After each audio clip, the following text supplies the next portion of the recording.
안녕하세요. 나이도 먹을 대로 먹고 세상의 모진 바람에 이리저리 흔들리면서도 나름대로 꺾이지 않고 살아왔다고 생각했는데 그렇게 강하고 남부러울 것 없다고 생각하던 저에게도 콤플렉스라고 하나요?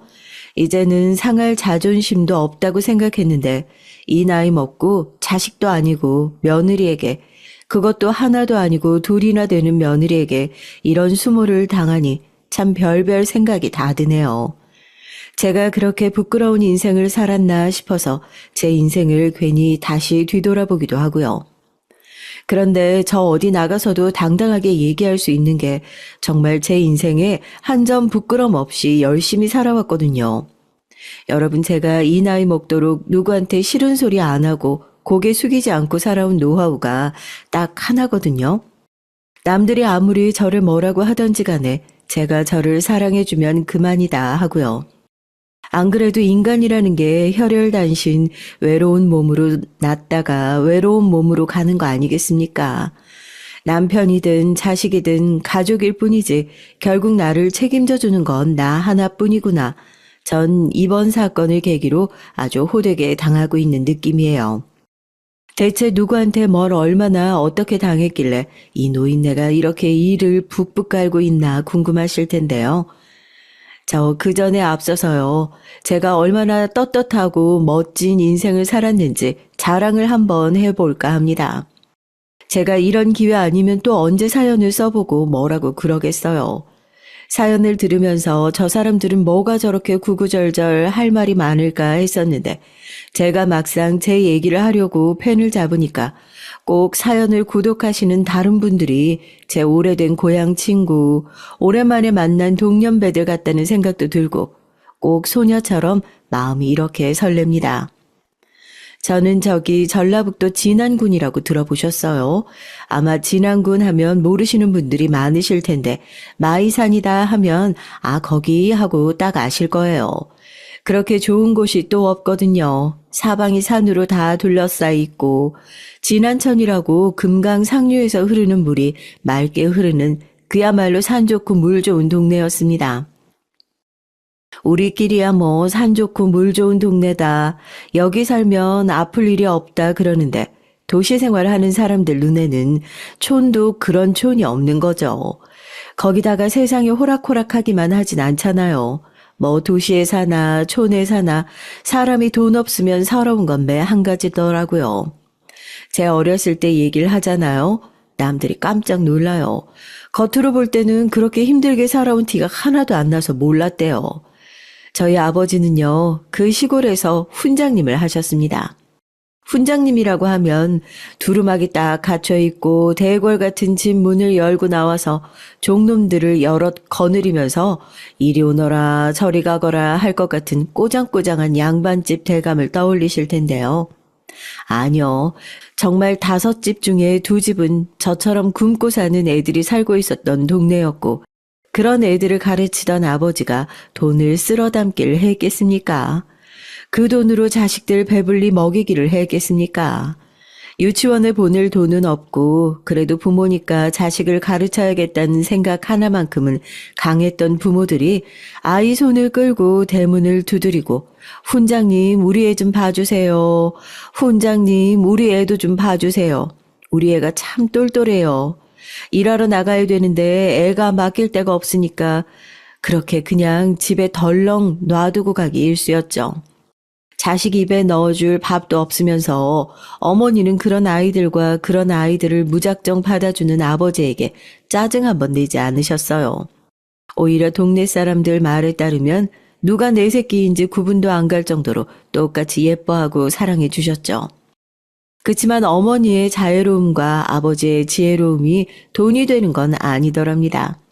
외려 어머니는 차라리 아버지가 훈장 일을 하지 않았더라면 돈도 되지 않는 일에 하루 종일 마음을 쓰고 시간을 쓰지 않았더라면 제가 조금 더 나은 환경에서 자랄 수 있지 않았을까 안타까워하기도 하셨죠. 올곧은 교육자셨지만 가족들은 아버지 품 안에서 늘 서운하고 외롭기만 했어요.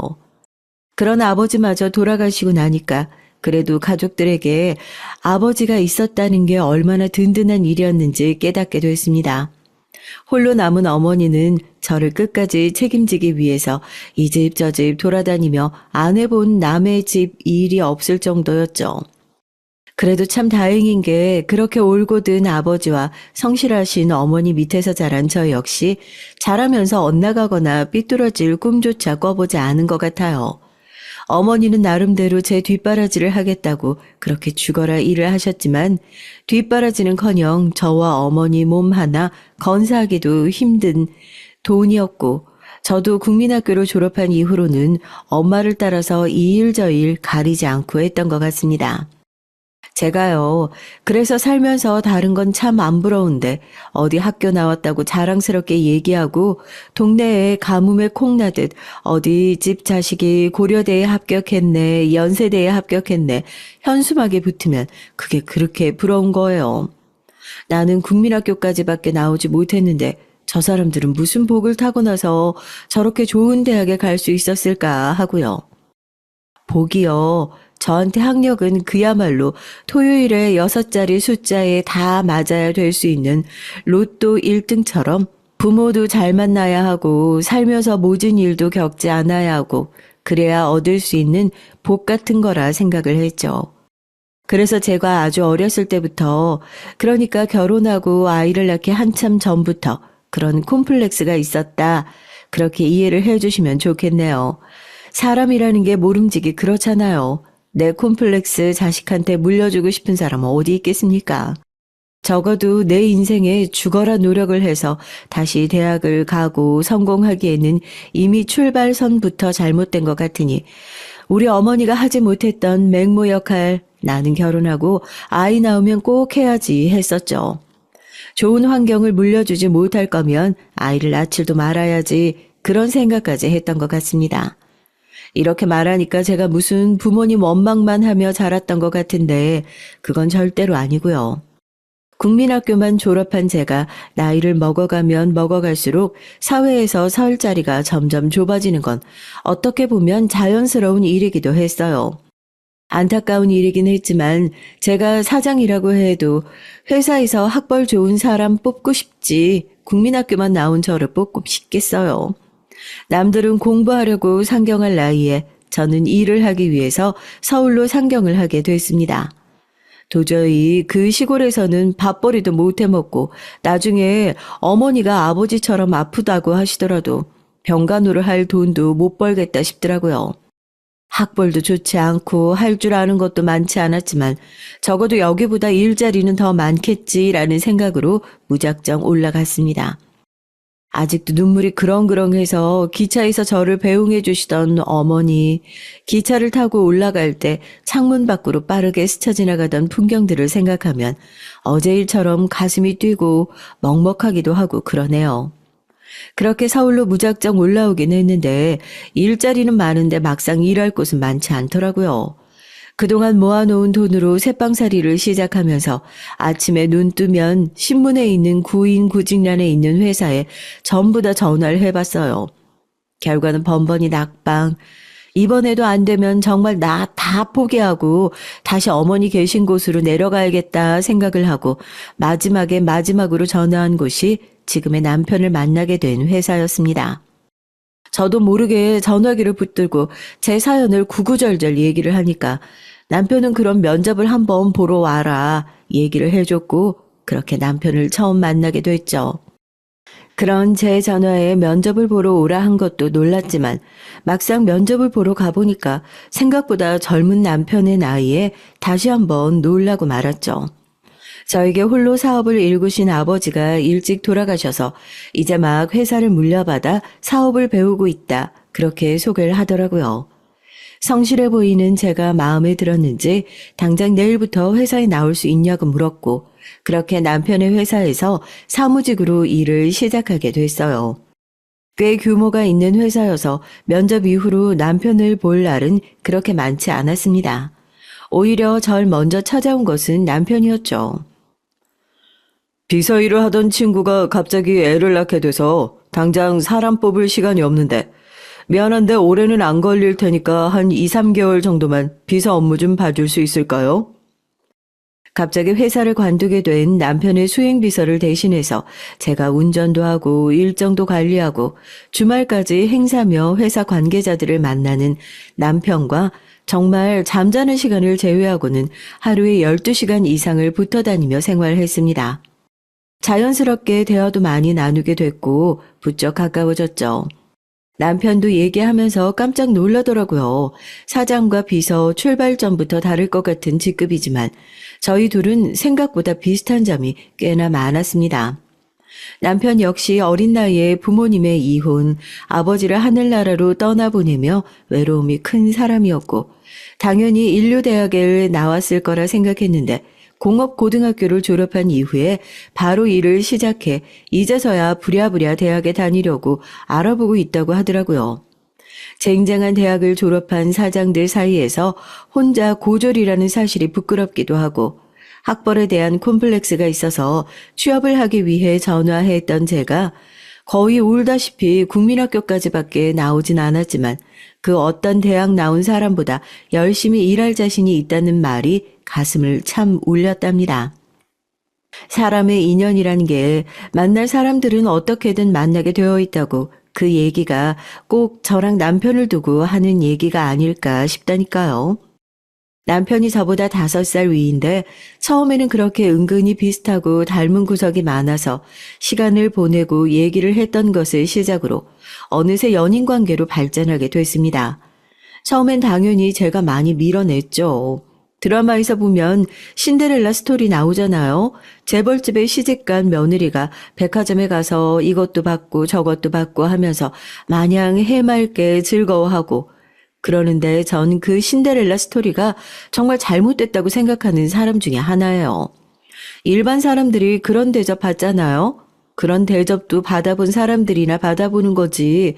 데이트를 할 때마다 매번 계산을 하는 남편도 몇 별의 별 핑계를 다 대면서 아무렇지도 않게 비싼 선물을 턱턱 주는 시어머니도 저에겐 그저 이걸 언제 다 갚나 하고 마음의 짐이 되고 부담스럽기만 했죠. 매번 이렇게 받기만 하는 것도 미안해요. 당신만 그러는 게 아니라 어머님도.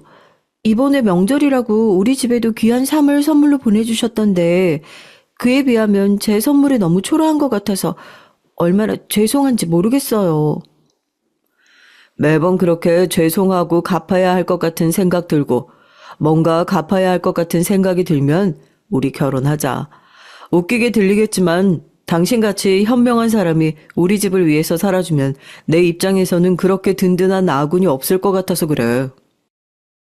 톡톡 사연을 보면 매번 결혼을 반대하는 시어머니만 나오시길래 저희 시어머니 자랑을 조금 해보자면요. 몇 해 전에 노환으로 세상을 뜨신 시어머니를 정말 제 어머니처럼 생각하며 살았어요. 아무래도 여유로웠던 남편이 형편과 달리 딸 하나를 시집 보내려면 정말 집안 기둥이라도 뽑을 각오를 했던 저희 집에서는 그 청혼이 마냥 기쁘고 행복하지만은 않았거든요. 고향으로 내려가 어머니에게 결혼할 사람이 생겼다. 집안도 여유롭고 시댁도 좋고 앞으로 행복하게 잘 살 수 있을 것 같다.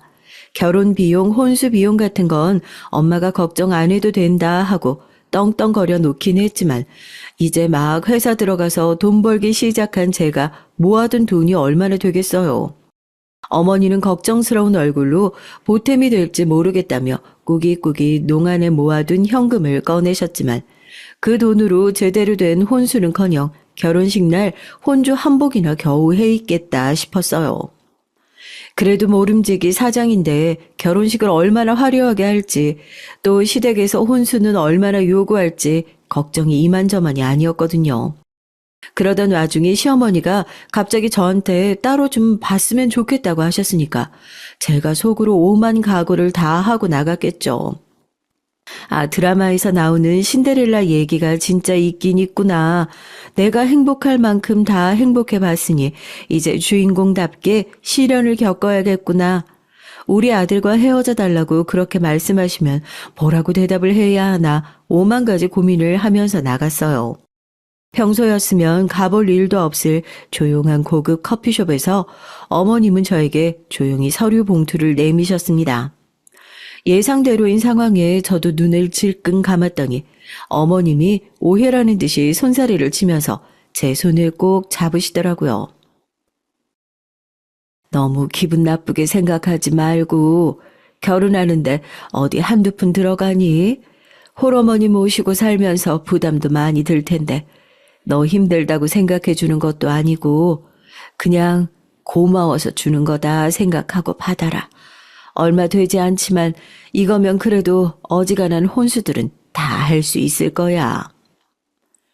서류 봉투 안에는 통장, 도장, 비밀번호가 써 있는 종이 한 장이 들어있었고 딱 5천만 원이 들어있더라고요.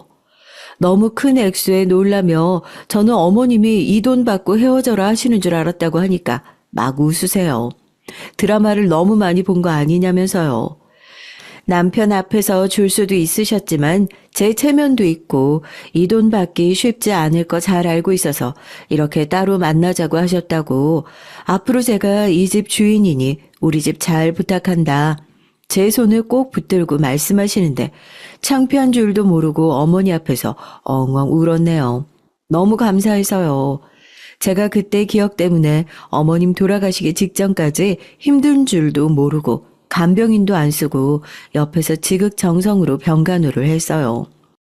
어쨌든 가장 걱정이었던 결혼 비용이 해결되면서 남편과는 무사히 결혼을 할 수 있게 됐습니다. 결혼을 한 이후로 정말 남편의 사업은 승승장구였어요.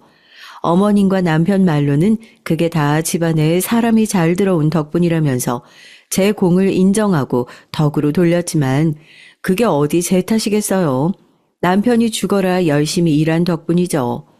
어쨌든 그 덕분에 어느 정도 남편 사업이 안정기에 접어들고 난 이후로는 집안일에 좀 더 신경을 써야 한다는 이유로 전업주부 생활을 시작했습니다. 몸도 마음도 편해지니 아이도 들어섰고요. 그렇게 슬하에 두 아들을 두게 됐습니다. 남들이 아들 키우는 거 쉽지 않다. 남편까지 아들 셋 키우는 거다. 그런 얘기에 저는 사실 그렇게 공감을 하진 못해요.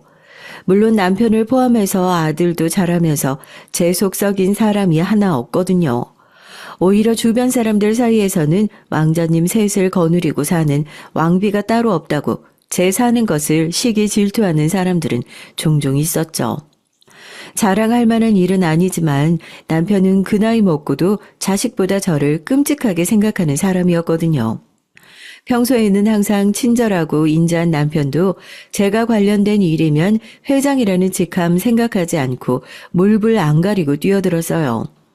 뭐 같은 식당을 가도 본인을 무시하는 소리를 하면 그냥 허허 웃으면서 넘어가고 마는 사람인데 식당 주인이 저를 깔보거나 무시하는 소리를 한다 하면 주위에 사람들이 있든 없든 신경도 쓰지 않고 벌떡 일어나서 큰 소리로 맞서 싸워주는 든든한 사람이었죠. 사람들이 무슨 그 나이 먹고도 그렇게 금술이 좋냐고 흉을 본다고요. 남편한테 유난 떨지 말라고 해도 딱 잘라서 그래요. 당신이 어디 나가서 무시당하는 건 우리 집안이 무시당하는 거나 마찬가지인 거라고. 누가 내 집 욕하는데 가만히 있는 남자가 어딨냐면서 자기는 그런 멍청한 인간이 아니라 100번이면 100번 다 일어나서 화낼 거라고 볼멘 소리를 하긴 했지만 속으로는 인생에서 그런 내 편이 있다는 게 참 든든했습니다. 아이들은 또 얼마나 잘 자랐고요. 남편도 그렇고 저도 그렇고 학벌에 대한 콤플렉스가 있다 보니까 늘 근검절약하는 저희도 두 아들의 교육 문제 앞에서는 머뭇거리지 않고 지갑을 열었습니다. 남들이 보면 어린 애들한테 너무 가혹하다 싶을 정도로 열을 올렸는데도 아이들이 잘 따라와준 덕분에 저희는 학벌에 대한 한을 두 아들에게 다 풀 수 있었죠. 큰애는 중학교 때부터 시터 이모 붙여서 유학 보내 군대는 가야 한다고 한국으로 돌아와 S대학을 졸업하고 아버지 회사에서 일을 배우기 시작했고 작은 애는 어렸을 때부터 하도 영재 소리를 들어가면서 컸었거든요. 애가 워낙 이과 쪽으로 머리가 발달하기도 했고요. 그래서 일찌감치 영재원 보내서 과학고 보내고 K대 졸업해서 연구원으로 일을 시작했죠. 어렸을 때 조금 고초를 겪었지만 결혼한 이후로 그동안 했던 고생은 고생도 아닌 것처럼 남편이 잘해줘, 시집살이 없어, 자식들 속 안 썩이고 잘 자라줬어. 남들은 이렇게 편한 가정주부가 어딨냐고 시샘 아닌 시샘도 많이 했을 정도로 저 정말 행복한 날들을 살아왔어요. 이렇게 얘기하면 이기적인 사람이라고 할 수도 있겠지만 저는 두 아들이 결혼을 하지 않고 자식을 안 낳고 산다고 해도 응원해 줄 수 있을 정도로 지금 이 삶이 너무 만족스럽고 완벽하다 생각을 했을 정도였으니까요. 그런데 부모 마음대로 자라주기만 하면 그게 어디 자식이겠습니까? 대학을 졸업하고 사회에 나가 자리를 잡기 시작하니 이제 제 품을 떠나겠다며 결혼 허락을 받기 위해 작은애가 먼저 운을 띄우더군요. 그때까지만 해도 집안에 새로운 식구가 들어온다는 것이 마냥 설레고 신나는 일이었어요. 우리 아들이 고른 여자니 얼마나 괜찮고 멋있는 며느리를 얻게 될지 제가 시어머니한테 받은 덕이 좀 있잖아요. 그래서 막상 생각했던 게 집안에 새로운 식구가 들어오게 되면 나도 꼭 시어머니가 나에게 해주었던 것처럼 며느리들이 어떤 사람이든 간에 무작정 잘 해주어야겠다 다짐하고 있었던 사람입니다. 그런데 제 결혼하는 것보다 아들 결혼시키는 게 몇 배나 더 어려운 일이라는 걸 그때 알았죠. 어머님, 저는 밥도 빨래도 청소도 안 해요. 차라리 이모님 쓸 테니까 이모님 월급을 내라 하시면 낼 수 있으니까 시집살이랍시고 저한테 그런 일 안 시키셨으면 좋겠어요. 명색이 저 교수예요. 집에 들어와서 살라고 하시는 것도 내키진 않지만 저도 하나는 양보했으니까 어머님도 같이 살면서 괜히 부딪힐 일 만들지 않으셨으면 좋겠어요. 저희 집이요. 다른 건 몰라도 가족들이 다 같이 살아야 된다. 남편이 그런 기조가 있어요. 워낙 외롭게 큰 사람이니 온 가족이 다 같이 모여서 사는 게 자기 평생 소원이었다고 하더라고요. 집에 들어가면 사람 사는 것처럼 멀리서부터 복닥복닥 가족들 떠드는 소리가 나고 그런 집에 문 열고 들어가고 싶다고요. 그래서 큰애가 미국 유학을 갔을 때를 제외하고 집에 항상 아들들과 다 같이 살았고요. 이 얘기만 듣고 어떻게 한 집에 살면서 무슨 시집살이를 안 시킬 생각을 하냐, 같이 사는 것부터 시집살이가 아니냐 하시는 분들도 있을 텐데 저희 집을 보여드릴 수가 없으니까 저도 참 답답하지만 최대한 설명을 해보자면 저희 집이 단독주택인데 동이 나눠져 있어서 공간이 딱 분리가 되어 있어요. 가운데 동에 저랑 남편이 생활하고 거실이며 주방 같은 공용 공간도 거기 있고요. 두 아들들은 공부도 해야 하고 개인 생활이 있으니 각각 분리된 동에서 생활을 하고 있으니까 사실 다 같이 모이는 식사 자리가 아니면 하루 종일 얼굴 마주칠 일 한 번 없는 날도 많아요. 저도 아침을 잘 챙겨 먹는 편도 아니고 아침을 챙겨 먹는다고 해도 절대 가족들 다 불러 앉혀놓고 불편하게 아침 뜰 생각도 없지만요. 남편과 큰아들도 회사밥이 맛있다면서 삼시세끼 회사에서 다 챙겨 먹고 들어오니까 가족들이 다 같이 얼굴 볼 날은 주에 한두 번 정도밖에 없는 거죠. 나름대로 먼 미래의 일까지 생각해서 집 지을 때부터 그렇게 계획하고 지은 공간이었고 그만큼 아들과 며느리의 사생활에 관여하지 않겠다는 뜻이 강했는데 결혼 허락을 하고 얼마 지나지 않아 인사를 온 둘째 며느리가 대뜸 저런 얘기를 하니까 제 입장에서는 퍽 당황스럽기도 했죠. 둘째 며느리가 교수예요. 아들이랑은 일을 하다가 연구소에서 2년이 닿았다고 하더라고요. 공부를 오래 해서 그런지 좀 날카로운 구석이 있나 보다 저도 그렇게 이해했어요. 왜 말을 그렇게 하냐고 굳이 저까지 나를 세우고 따져 묻고 달려들 필요 없잖아요. 제가 어른인데요. 며느리 입장에서는 아무리 동이 분리되어 있어도 독립은 안 된다 단호하게 반대하는 시아버지와 남편 때문에 결혼하자마자 시집살이를 하는 것 같은 기분에 그렇게 달갑지만은 않을 거라 생각해서 날이 선 반응이 나올 수도 있겠구나 생각했죠. 저도 그런 며느리가 최대한 불편하지 않도록 밥도 빨래도 청소도 도우미 아주머니가 다 해주셔서 신경 쓸 일 없고 며느리한테 도우미 아주머니 월급 받을 정도로 우리 인생이 그렇게 힘들지도 않으니까 괜한 걱정하지 않아도 된다. 우리는 그냥 두 사람이 잘 살기만 하면 된다. 그렇게 달랬죠. 그런데 그때부터 제 인생이 조금씩 팍팍해지기 시작했습니다. 평생 너무 꽃밭에서 살았던 거죠. 속 한 번을 썩이지 않던 남편과 아들들과 같이 살다가 며느리라는 새 식구가 들어오고 나니까 제 잔잔한 일상에도 조금씩 금이 가기 시작했어요. 시어머니라 마냥 고가워하는 거 아니냐 생각하시겠지만 아니요. 저도 정말 저희 어머님 같은 다정하고 좋은 시어머니가 되고 싶었습니다. 그런데 확실한 건 그건 저만의 생각이었다는 거죠. 저희 며느리는 가깝게 지내기는커녕 어떻게 하면 저랑 더 담을 쌓고 지낼 수 있을까 궁리하는 것 같았으니까요. 처음으로 얻은 며느리라서 저도 많이 신이 났죠. 사람들 얘기 들어보면 며느리 데리고 어디로 여행도 가고 같이 쇼핑도 가고 한다고 어찌나 자랑을 하던지요. 저도 아들만 둘이라 막내는 딸이 하나 있었으면 좋겠다 했어요. 솔직히 며느리가 들어오면 그동안 딸한테 해주고 싶었던 것들 이것저것 다 해주고 싶다 기대를 많이 했었고요. 그런데 그게 뭐 어디 제 마음대로 쉽겠어요. 딸 같은 며느리 해도 결국 며느리는 며느리지 딸이 아니니까요. 이번 주말에 혹시 안 바쁠 때가 있을까? 아버지한테 상품권 들어온 게 좀 있다고 해서 가서 가방이나 봄 옷이나 좀 해줄까 해서. 어머님이요? 어머님, 저 파리 유학까지 다녀온 사람이에요. 제 취향을 어떻게 맞추신다고. 그리고 교수는 뭐 주말에 노는 줄 아세요? 그렇게 해주고 싶으시면 저라면 그냥 상품권을 주겠어요. 제가 어디 며느리 시간 뺏고 싶어서 주말에 쇼핑 가자고 하는 생각 없는 시어머니일까 봐요. 그냥 예쁘니까요. 아들이랑 오순도순 잘 살아주는 게 너무 고마우니까 뭐라도 해주고 싶은 마음에 그랬죠. 그런데 대번에 자기가 그렇게 한가하게 쇼핑 시중이나 들어주는 사람인 줄 아냐며 기분 나쁜 티를 내길래 생각해서 말한 것조차 머쓱해지는 상황이 몇 번이나 생겼습니다.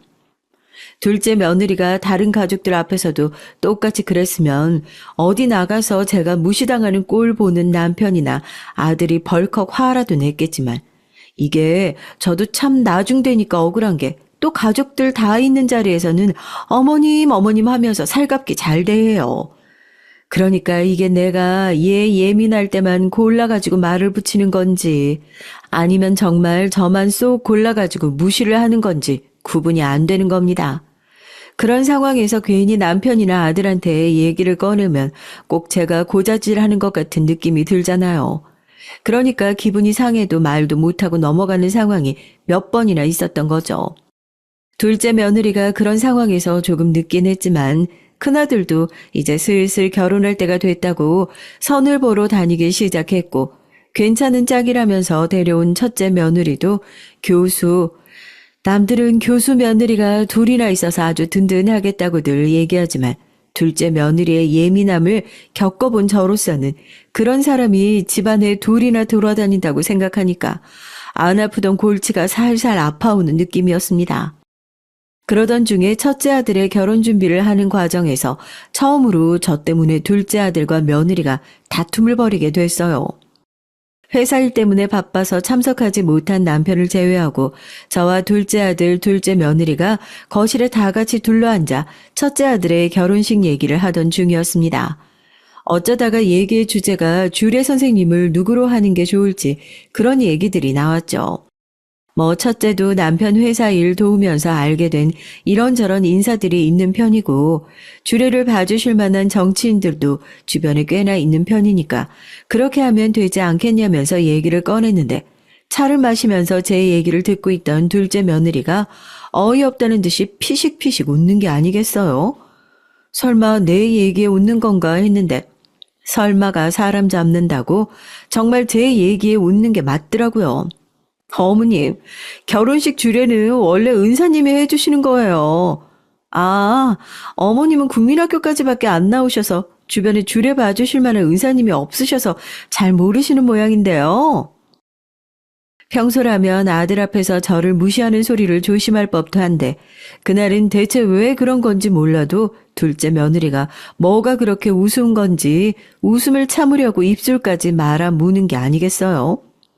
그 얘기를 듣는데 저도 순간 갑자기 창피함이 밀려와가지고 얼굴이 새빨갛게 달아올랐죠. 그런 저를 바라본 아들의 얼굴도 서서히 벌겋게 달아올랐는데 눈치도 없는 둘째 며느리는 아랑곳하지 않고 저에게 계속해서 어머님 그건 부끄러워할 게 아니다. 모르면 이제서라도 배우면 되는 거 아니냐. 하마터면 우리도 별 이상한 사람 주례로 세울 뻔을 했다. 주저리 떠들기 시작했습니다. 그런 상황에서 둘째 아들은 갑자기 자리를 박차고 일어나더니 본인 방에 들어가서 빈 가방을 하나 가지고 나와 며느리 앞에 휙 던지는 게 아니겠어요? 며느리도 저도 벙쪄서 쳐다만 보고 있는데 둘째가 그러더군요. 짐 싸서 나가라고요. 너 우리 엄마 그렇게 무식하다고 생각해서 우리 엄마 뱃속에서 나온 나랑은 어떻게 같이 살겠어? 난 다른 건 다 참아도 우리 엄마 무시하는 꼴 보면서 같이 살 정도로 정신 나간 자식 아니니까 너한테서 내 자식 나오기 전에 끝내자. 잔소리하지 말고 여기 네 짐 싸서 나오고 상황 정리될 때까지 집에 들어올 생각은 꿈도 꾸지 마라. 알겠어? 며느리도 아들이 그렇게 화가 난 모습은 처음 보는지 그제서야 당황해서 자기가 그런 의도로 얘기했던 게 아니라면서 진땀을 뺐고 아들은 이미 들을 생각도 없다는 듯이 가방만 던져놓고 방문을 쾅 닫고 들어가 버렸습니다. 저도 이거 일 났다 싶더라고요. 물론 제가 창피를 당해서 아들이 제 편을 들어줬다는 건 너무 고마웠지만 참 저도 바보 같은 게요. 그런 며느리랑 같이 살고 있는 아들 걱정을 하면 속 시원하게 그래 잘 생각했다 갈라서라 그래야 맞지만 엄마 때문에 아들이 이혼했다는 딱지를 달고 살 걸 생각하니까 또 마냥 통쾌해야 할 수만은 없는 그런 상황이더라고요. 상황 판단이 된 며느리는 울고불고 난리가 났고 방문을 열고 들어가서 한참을 얘기한 것 같지만 아들의 태도가 여간 단호한 게 아닌 모양이었습니다. 결국 울면서 집을 떠나 택시를 불러 호텔로 가는 눈치였죠. 바보 같다고 욕을 하실 수도 있겠지만 정말 저 때문에 아들한테 폐를 끼치고 싶지 않은 마음이 컸어요. 처음으로 아들한테 울면서 네가 한번 참고 살아라. 다시는 그런 일 없도록 내가 따끔하게 혼내마 하고 설득을 거듭했습니다. 아들은 한숨만 푹푹 쉬면서 엄마가 그런 꼴 당하고 있는데도 모른 척한 것 같아서 죄송하다고 아버지 얼굴은 또 어떻게 보냐면서 한숨을 쉬고요. 큰아들 결혼도 얼마 남지 않은 상황이어서 제발 이번 한 번만 조용히 넘어갈 수 없겠냐. 새아가도 그런 의도로 얘기한 건 아니라고 하지 않냐고 계속 타일렀습니다.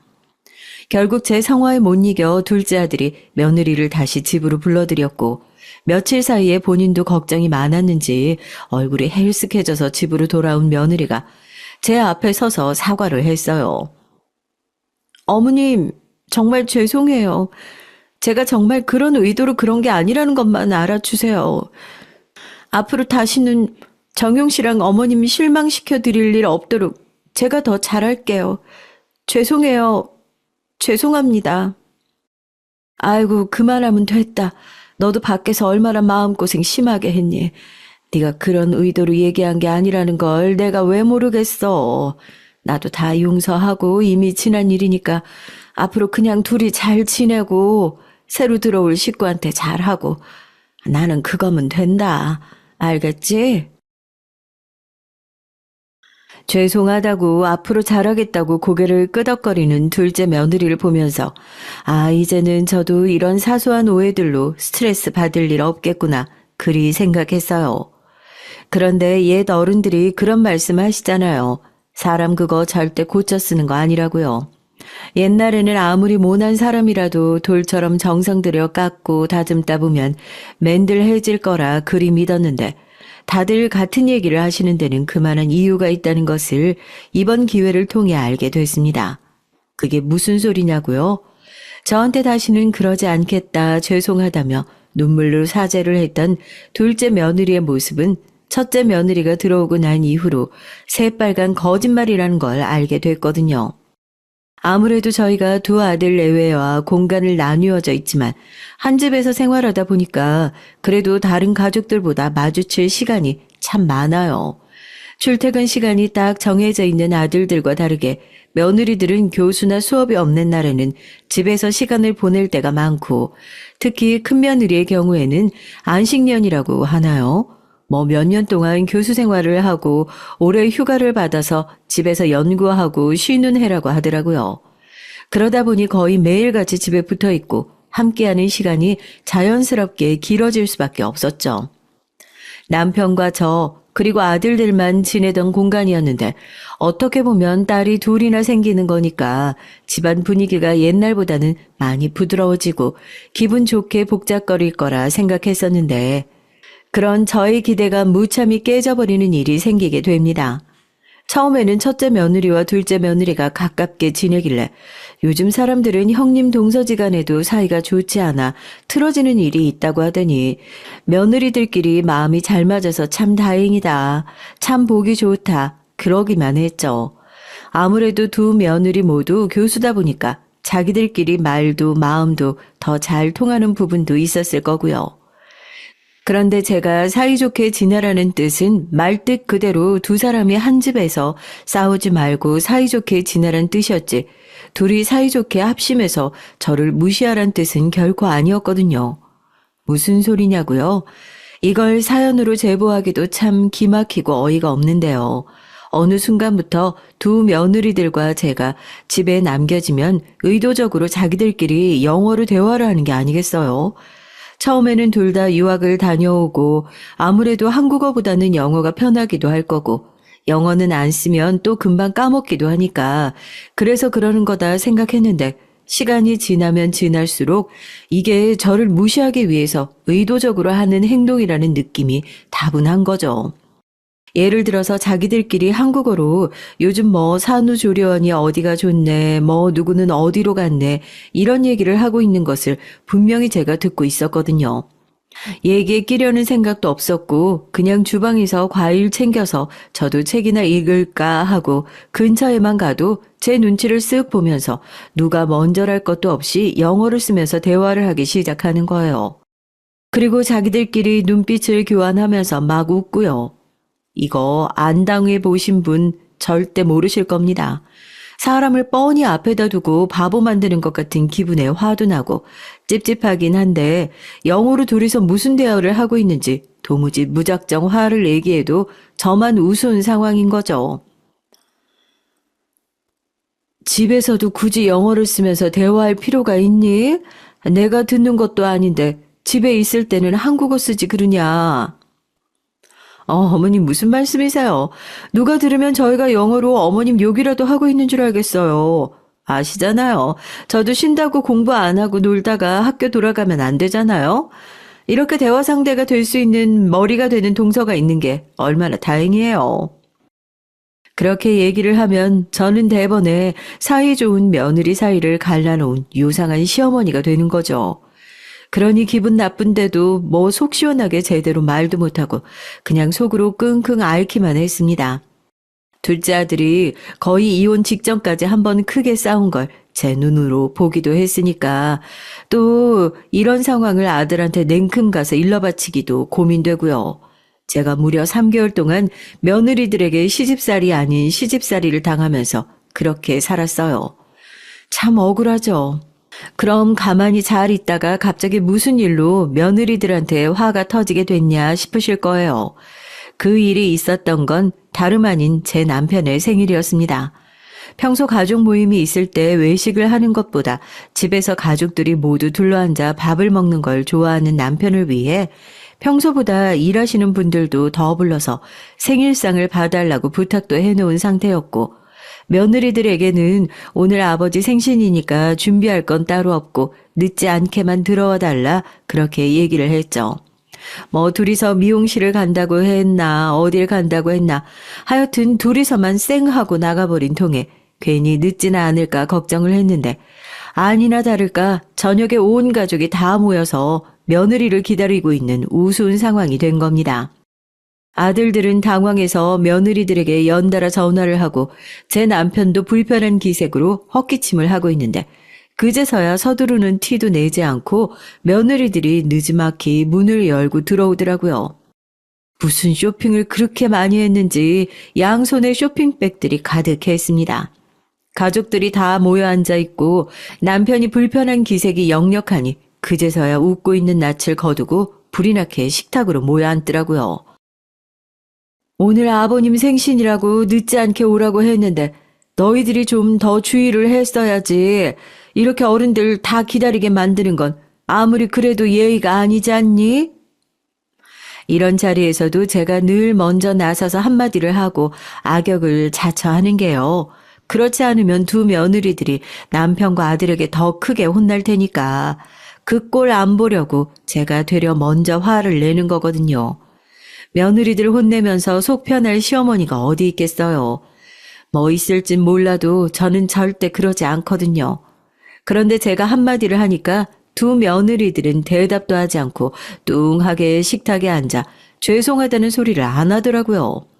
그러다가 저희 남편이 지금 뭐 하는 거냐, 늦었는데 사과 한마디가 없냐, 버르장머리가 이렇게 없어서 하면서 혼잣말처럼 화를 내니 그제서야 죄송하다고 둘이 나가서 아버님 선물 사고 뭐 하고 하다가 시간 가는 줄 모르고 정신없이 돌아다녔다고 사과를 하더라고요. 그렇게 불편한 자리에서 식사가 시작됐고 뭐 그런 뒤에는 나쁘지 않았어요. 처음에는 이렇게 많은 식구가 모여서 하는 남편 생일 파티 자리였으니까 저도 더 이상 분위기를 망치지 않기 위해 최선을 다했습니다. 미리 주문한 케이크에 촛불도 붙이고 오래 사셔라 덕담도 나누고 그런 화기애애한 분위기에서 다행히 식사 자리가 마무리됐고요. 다 같이 케이크 맛이라도 보자면서 남편과 아들들은 거실에 나가서 TV를 틀었고 저와 며느리들은 부엌에서 다과상을 준비하기 시작했습니다. 저는 케이크를 조각내고 있고 며느리들은 싱크대에 붙어 서서 과일을 씻고 있는데 제가 아무래도 그냥 넘어갈 일은 아니다 싶어서 다시 한번 얘기를 꺼냈어요. 아가, 내가 아까 식사 자리 시작하면서 한마디 했다고 너무 서운하거나 고깝게 생각 말아라. 다른 건 몰라도 오늘 일은 정말 너희가 잘못한 거야. 결혼하고 나서 처음 맞는 아버지 생신이고 내가 다른 건 준비해달라고 한 것도 아니고 늦지 말라고 그거 딱 하나 부탁했던 건데 어려운 것도 아니고 그걸 못 지키면 어떡하니? 어른들이랑 같이 살면서 너네도 이래저래 불편한 점이 많겠지만 아무리 가까운 가족일수록 더 예의를 지키며 살아야 하지 않겠어. 너네가 애들 가르칠 때 수업 시간 정해놓으면 지각 안 하는 것처럼 가족 모임도 그런 약속이라 생각하고 살아야지. 여튼 앞으로 잘할 거라 생각하고 잔소리는 여기까지 하마. 앞으로 그런 일 없었으면 좋겠다. 알겠니? 과일을 씻고 있던 며느리들이 제 잔소리에 저를 돌아보고 최소한 죄송하다고 반성하는 기색이라도 내비칠 줄 알았더니 성의 없이 내내 몇 마디 하고는 휙 돌아서서 자기들 할 일을 하는 게 아니겠어요. 그것만 해도 어마어마하게 짜증이 올라왔는데 네, 거기서 또 자기들끼리 영어로 대화를 시작하더라고요. 그런데 저도 그렇게 바보같이 당하는 시어머니 노릇은 그만하자 다짐했죠. 이후부터 저와 며느리들은 영어로 대화를 나누었지만 사연을 쓰는 지금은 편의상 그냥 한국어로 전해드리는 점 양해 부탁드리겠습니다. 저 노인네 정말 말 많지 않아? 누가 누구를 가르치는지. 이래서 멍청한 사람들이랑 대화를 하고 싶지가 않아. 말을 섞다 보면 나까지 멍청해지는 것 같다니까. 형님이 참으세요. 국민학교 출신이라잖아요. 중학교, 고등학교, 대학교, 대학원만 빼더라도 합이 10년인데 어머님은 저희보다 10년 덜 배웠으니까 멍청한 게 당연한 거 아니겠어요? 그런데 어머님 정말 영어 못 알아들으시는 거 맞으시는지 우리끼리 떠들고 있는데 느낌이 쎄해서. 형님, 제가 다른 건 몰라도 그거 하나는 확실하게 알아요. 저 노인네 우리가 하는 대화 절대 못 알아들어요. 팔짱을 끼고 두 며느리가 제 눈앞에서 실컷 뒷담화를 하고 있는 장면을 목격하고 있는 제 심정이 어땠겠어요. 아니, 그 전에 제가 두 며느리가 영어로 떠드는 얘기를 어떻게 알아듣게 됐는지부터 얘기를 해야겠네요.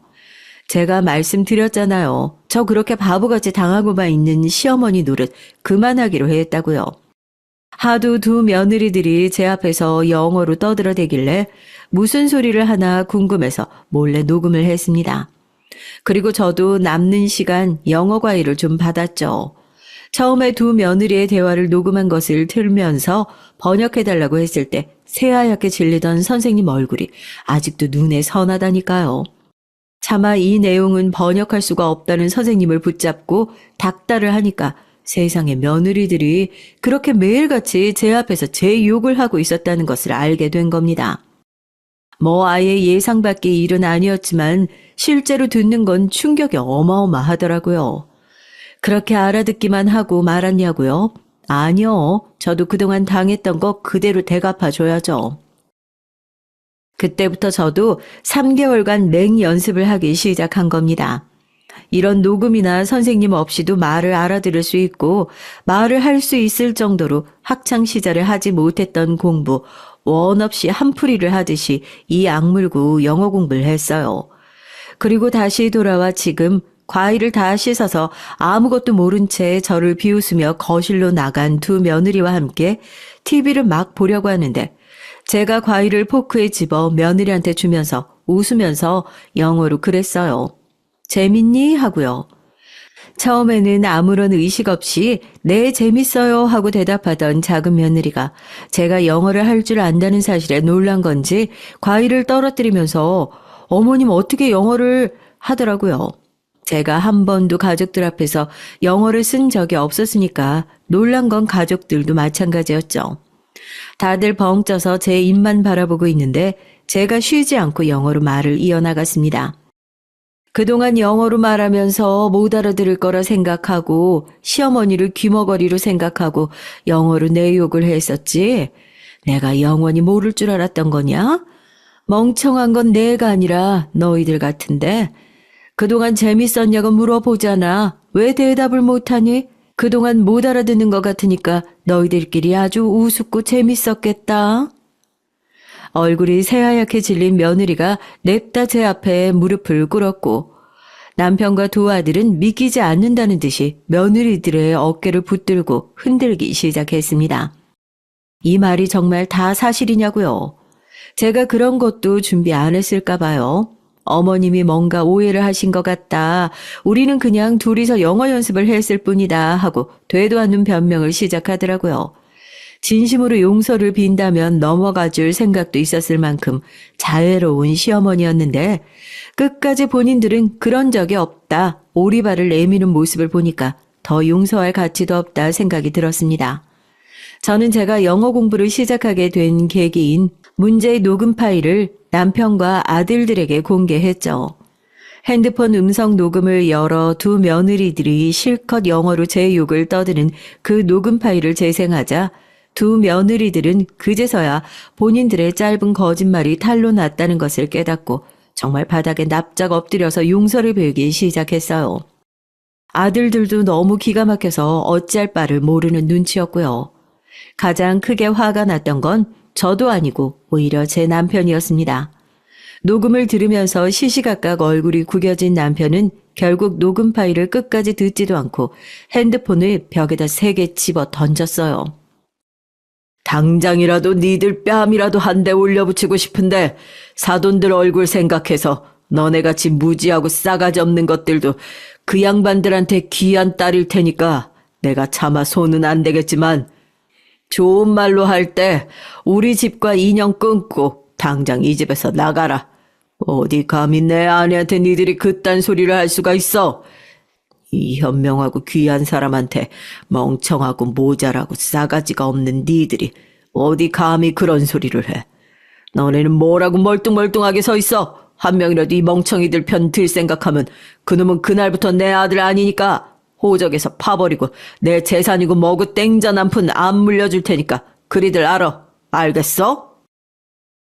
아들들은 정말 몰랐다면서 제 손을 잡고 죄송하다고 사과를 했고 며느리들은 울면서 남편과 제 바지가랑이를 붙잡고 한 번만 용서해달라. 정말로 자기들이 멍청해서 실수한 일이라고 빌었지만 이미 버스는 떠난 뒤였죠.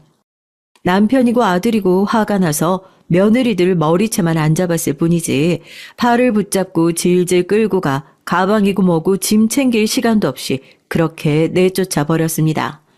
자기들 친정으로 갔는지 사돈들에게서 전화가 쉴 새 없이 왔지만 남편은 제 전화를 뺏어 들고 자식 잘못 키웠으면 사돈도 양심 있으면 우리 집에 새벽 대바람부터 찾아와서 무릎 꿇고 비는 게 정상 아니냐.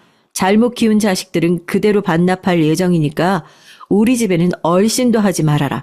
다시는 내 아내 눈에 띄지 말아라. 으름장을 놨습니다. 그래서 지금은 어떻게 됐냐고요? 겁박이 아니라 정말로 두 아들은 이혼을 준비하고 있어요.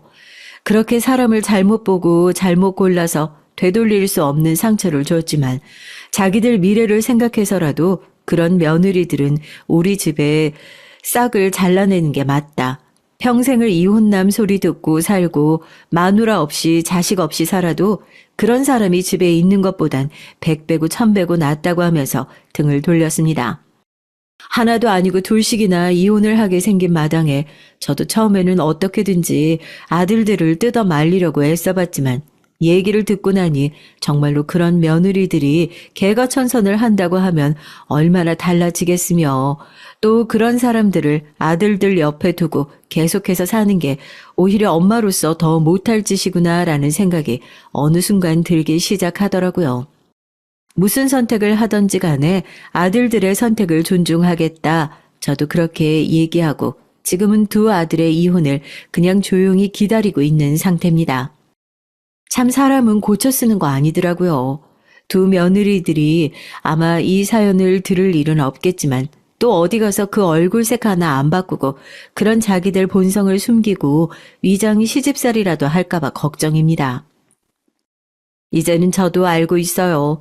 제가 욕먹고 가만히 있는 게 오히려 자식 걱정 안 하고 자식 얼굴에 먹칠하는 거라는 걸요. 이제서라도 정신 차렸으니 앞으로 가족들 남은 인생 적은 숫자지만 오손도손 행복하게 살아볼까 합니다.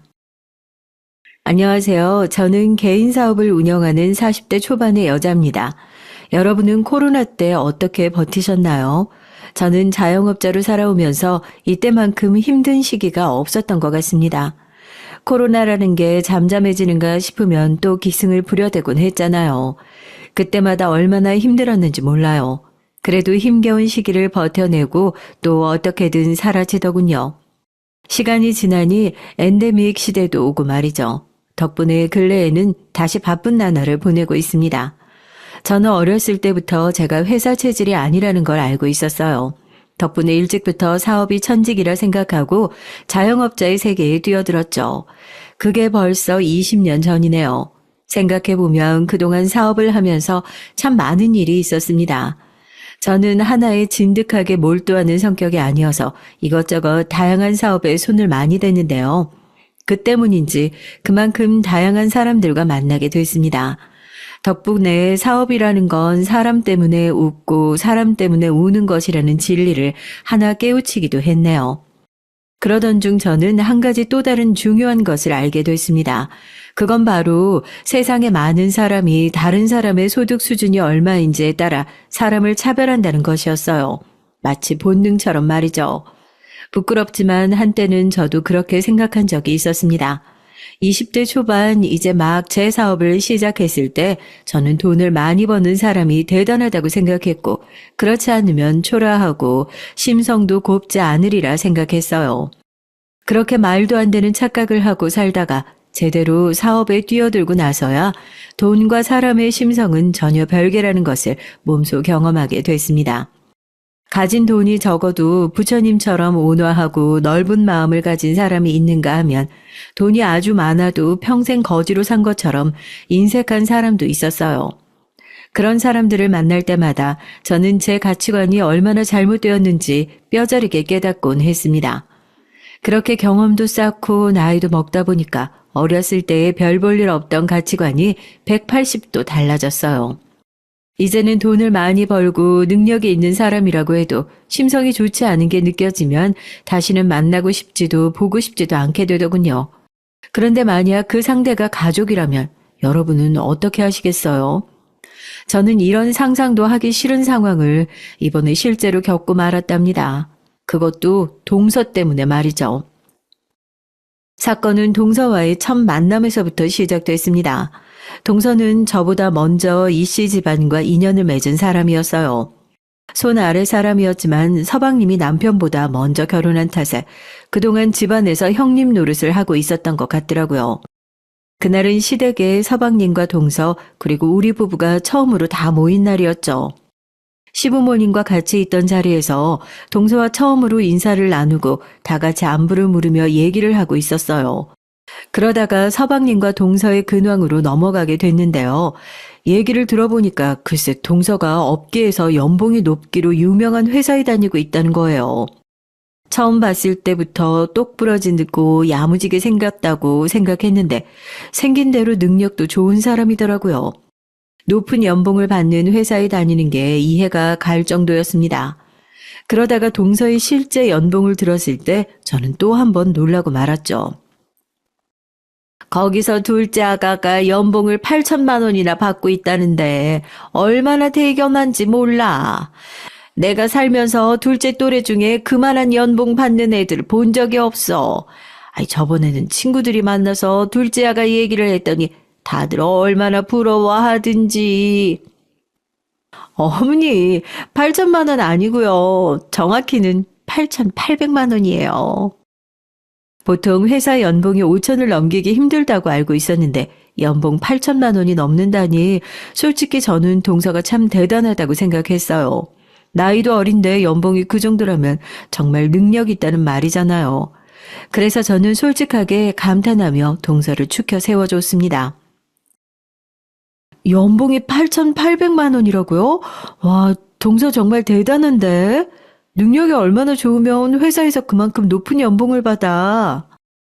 제가 동서의 연봉 액수에 감탄하니까 동서 어깨에 힘이 잔뜩 들어가는 게 보이더군요. 그 뒤로 동서는 본인 직급은 어떻게 되고 회사에 다니는 건 어떤지 미래에는 회사에서 어느 위치까지 진급할 건지에 대한 얘기를 늘어놓았습니다. 아무래도 동서는 커리어 욕심이 상당한 것 같았어요. 살짝 과장해서 지금 다니는 회사에 뼈를 묻을 각오가 있어 보였습니다.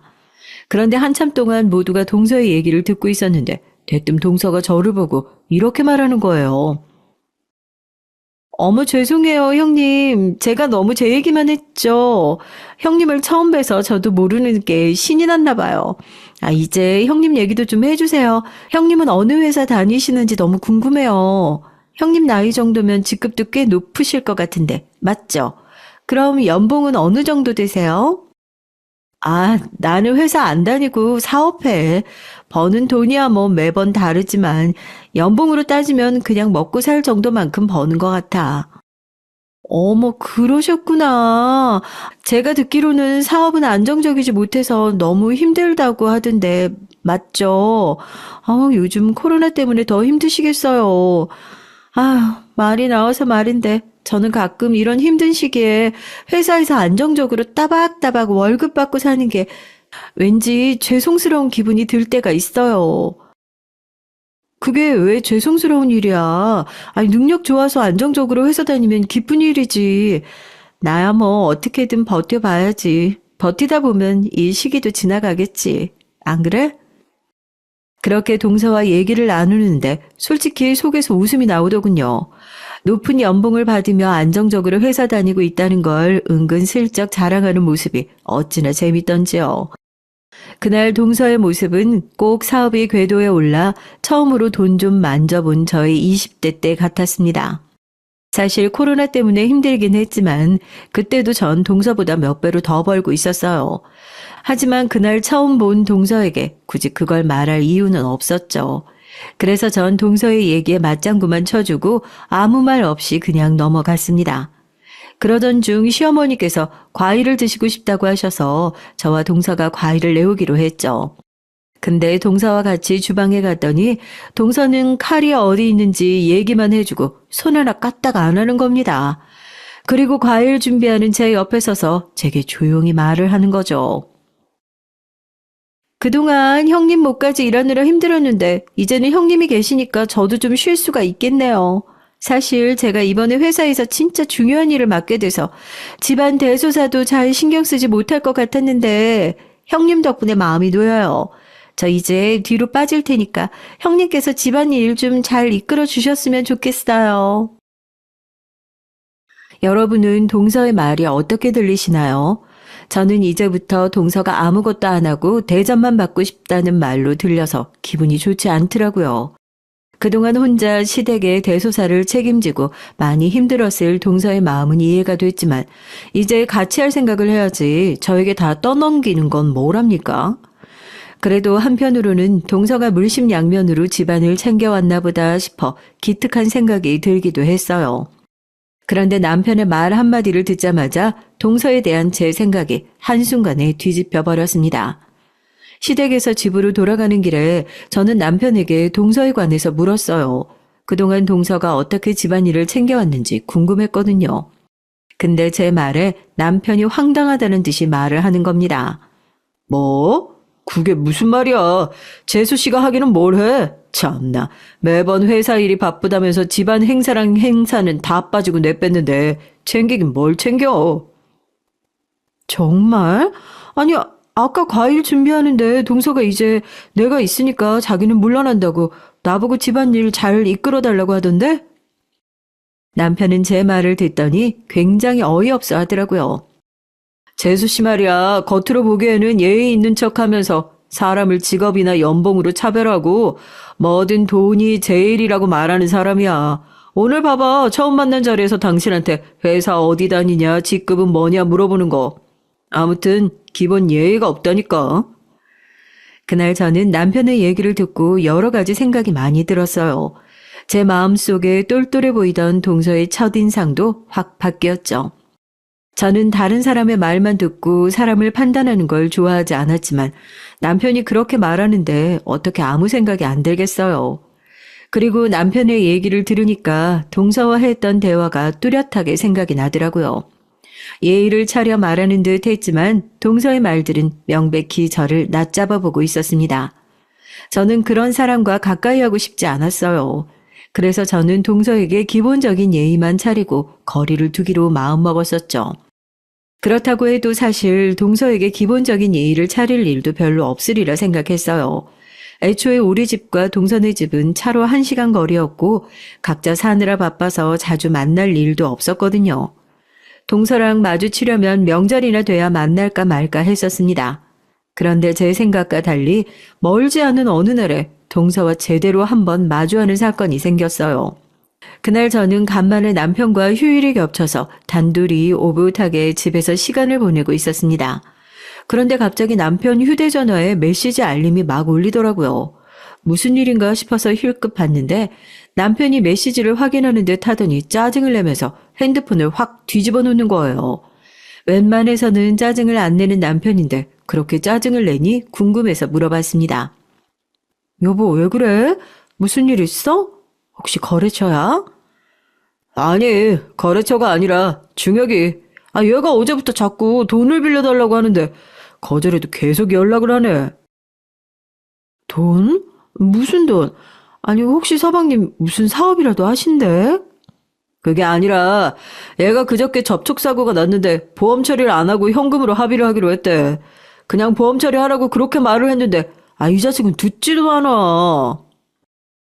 아니, 서방님은 그걸 왜 보험 처리를 안 하고 현금으로 합의를 한다고 그러셔? 얘가 그동안 자잘한 접촉사고를 좀 많이 냈나 봐. 그래서 자동차 보험료가 많이 올랐는데 이번에 한 번만 더 사고 내면 아예 차 키를 반납하기로 재수 씨랑 약속을 했대. 그래서 재수 씨한테 비밀로 해야 해서 보험 처리를 절대 안 된다는 거야. 진짜 내 동생이지만 이럴 때 한심하다니까. 남편은 서방님이 자꾸 거절해도 계속 돈을 빌려달라고 매달린다며 짜증을 내더라고요. 근데 얘기를 듣고 있으니 이해가 안 가는 부분이 있었습니다. 서방님도 회사 생활을 오래 해서 연봉이 꽤 높은 걸로 알고 있었거든요. 그런데 남편에게 돈을 빌려달라는 게 이해가 안 갔어요. 아니, 얼마를 빌려달라고 하는 건데 그보다 서방님 회사 생활도 오래 하셨다면서 모아놓은 돈이 전혀 없대? 재수 씨가 집안의 경제권을 다 쥐고 있어서 그래. 이 자식은 한 달 용돈 받고 살고 있어서 아무리 월급을 많이 받아도 자기 돈이 하나도 없어. 솔직히 차키 반납하기 싫어서 보험 처리 안 하겠다는 거 이해는 가는데 합의금으로 나한테 1,000만 원이나 빌려달래. 딱하긴 한데 내가 무슨 여윳돈이 있어서 빌려주겠어. 1,000만 원이나? 아, 크긴 크네. 근데 여보, 서방님이 빌려달라는 돈 내가 빌려주는 건 어때? 우리 이제 가족이니까 내가 그 정도는 도와줄 수 있을 것 같은데. 당신 진심이야? 괜찮겠어? 당신도 솔직히 서방님한테 돈 빌려주고 싶은데 없어서 못 빌려주는 것뿐이잖아. 우리 이제 가족이고 부부인데 그 정도는 내가 해줄 수 있어. 그래주면 정말 고맙지. 정말 고마워, 여보. 아, 내가 이 자식한테 제대로 감사 인사하라고 아주 단단히 말해둘게. 저는 남편이 웃는 모습을 보면서 내심 남편도 서방님을 많이 걱정하고 있었다고 생각이 들었어요. 물론 서방님이 접촉사고 난 걸 동서에게 숨기는 건 마음에 걸렸습니다. 하지만 남편이나 서방님께 도움이 되고 싶은 마음도 들었고 또 동서에게 얘기하는 건 나중에라도 서방님이 알아서 잘 처신할 거라 믿었죠. 저는 마음 한구석에 드는 찝찝함을 빨리 털어버리고 더는 서방님 일에 신경 쓰지 않았어요. 그런데 제가 서방님을 너무 믿었던 것일까요? 얼마 가지 않아서 결국 서방님은 접촉사고가 났었다는 것을 동서에게 들키고 말았고 현금으로 합의를 봤다는 사실도 들키고 말았습니다. 나중에 가선 제가 돈을 빌려줬다는 사실까지도 동서에게 들키고 말았죠. 그날 동서가 한밤중에 찾아와서는 있는 대로 소리를 지르며 화를 내는데 정말 깜짝 놀랐다니까요. 형님, 제가 집안을 잘 이끌어달라고 했던 말은 시부모님이랑 시댁 대소사를 잘 챙겨달라는 말이었지 제 살림살이까지 이끌어달라는 말은 아니었거든요. 근데 왜 남의 가정사에 끼어들어서 사람 기분을 더럽게 만드세요? 우리가 뭐 거진 줄 아세요? 동서, 말이 너무 지나치다. 아니 도대체 내가 뭘 잘못했다고 이렇게 경우 없이 한밤중에 찾아와서 소리를 질러. 발뺌하지 마세요. 남편한테 다 들었거든요. 형님이 우리 남편한테 돈 빌려주셨다면서요? 그걸 왜 저랑 상의도 없이 멋대로 빌려주고 그러세요? 아니 설마 지금 접촉사고 합의금 빌려준 것 때문에 이러는 거야? 동서, 제대로 알고 온 거 맞아? 내가 멋대로 빌려준 게 아니라 서방님이 빌려달라고 해서 빌려준 거야. 내가 서방님 주머니에 먼저 돈 꽂은 게 아니라고. 그리고 나는 말이야, 가족이 급한 일이 생기면 돕고 사는 게 당연하다고 생각하거든? 그래서 도와드린 건데, 뭐? 거지인 줄 아냐고? 사람의 선의를 이렇게 무례하게 몰아세우면 안 되지. 제가 뭘 몰아세웠어요? 형님이 먼저 선 넘으셨으니까 그렇죠. 형님이 뭔데 우리 부부가 상의해서 하는 문제에 멋대로 끼어드세요? 형님이 뭐 해결사라도 돼요? 애초에 형님이 돈을 안 빌려줬으면 남편은 결국 저한테 말했을 거고 그럼 제가 해결했을 거예요. 그런데 괜히 형님이 끼어들어서 저랑 남편이 싸우게 된 거라고요. 결국 동서의 말은 왜 자기가 허락하지도 않았는데 돈을 빌려줬냐 이거였습니다. 저는 화가 나는 동서에 너무 당황스러웠고 솔직히 서방님이 동서 아랫사람도 아닌데 허락하고 말고가 어디 있나요? 게다가 마치 제가 돈을 빌려준 탓에 남편을 휘어잡을 기회를 날렸다는 듯이 저를 몰아가는 거예요. 저는 무례하게 구는 동서의 모습에 차갑게 마음이 식어 직설적으로 말했습니다. 그래, 동서 말 무슨 뜻인지 잘 알겠어. 내가 부부 문제 괜히 끼어들었다 그 말이지? 그럼 내가 서방님한테 빌려준 돈 지금 당장 내놔. 그리고 둘이서 알아서 해결하라고. 그럴 줄 알고 가지고 왔어요. 여기 현금 1,000만 원이요. 이제 형님한테 진 빚 없으니까 다음부터는 우리 부부 문제에 멋대로 끼어들지 마세요. 동서는 제 앞에 1,000만 원이 든 봉투를 탁 내려놓고 인사도 안 하고 나가버리더라고요. 얼마나 어이가 없던지 저는 돈 빌려주고 욕만 먹은 셈이었죠. 그날을 기점으로 저와 동서의 관계는 서서히 틀어지기 시작했습니다. 그리고 그때부터 동서는 저를 라이벌로 생각하는 듯 싶더니 차츰 돈으로 저를 견제하기 시작하더라고요. 아마 본인 남편이 저에게 돈을 빌렸다는 것에 상당히 자존심이 상한 것 같았어요. 그날 이후로 동서는 뭐든 돈으로 해결하면서 자신이 이 정도로 능력이 있다는 것을 과시하곤 했어요.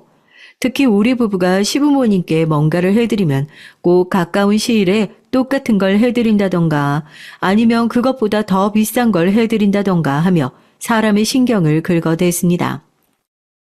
한 번은 제가 시부모님께 안마의자를 사드린 적이 있는데 그 다음 주에 바로 동서가 똑같은 안마의자를 하나 더 사서 시댁에 택배로 보낸 겁니다.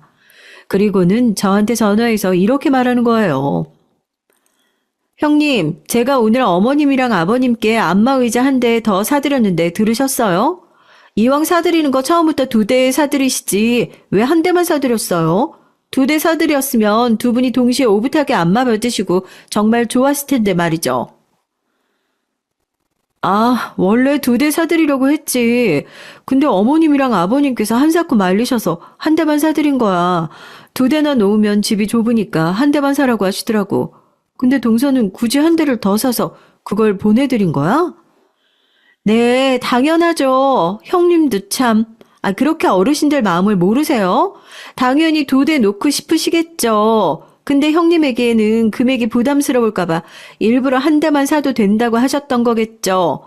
제가 형님보다 어머님이랑 아버님을 더 오래 모셨는데 그 마음을 모르겠어요. 만약에 제가 먼저 사드렸다면 2대도 괜찮다고 하셨을걸요?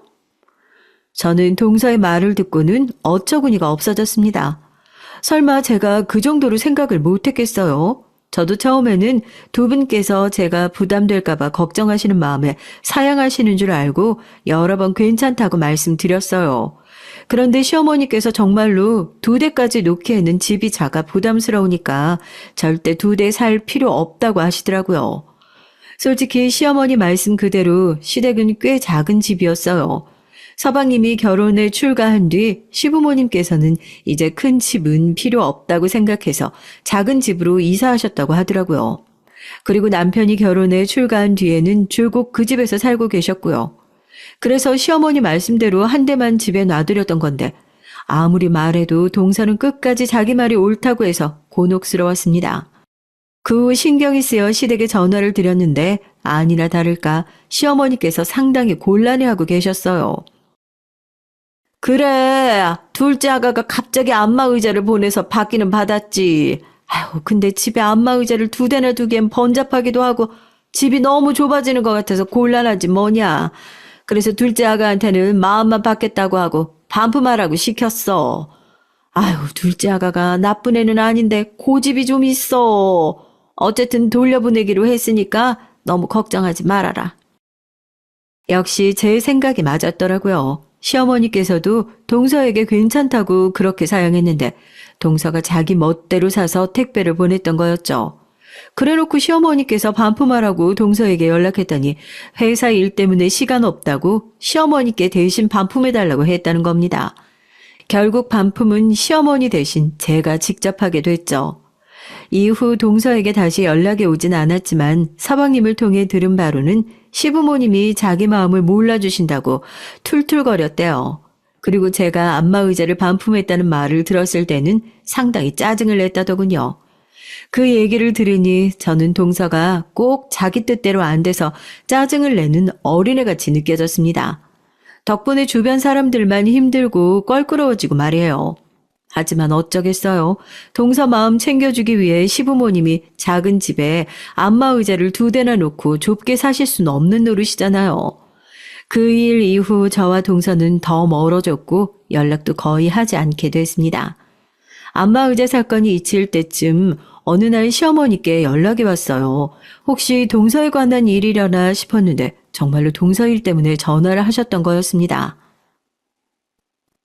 첫째야, 글쎄 둘째 아가가 이번에 승진해서 연봉을 1억을 받게 됐다지 뭐니. 아이 그래서 다 같이 모여서 축하할 겸 식사하자는데 시간 되니?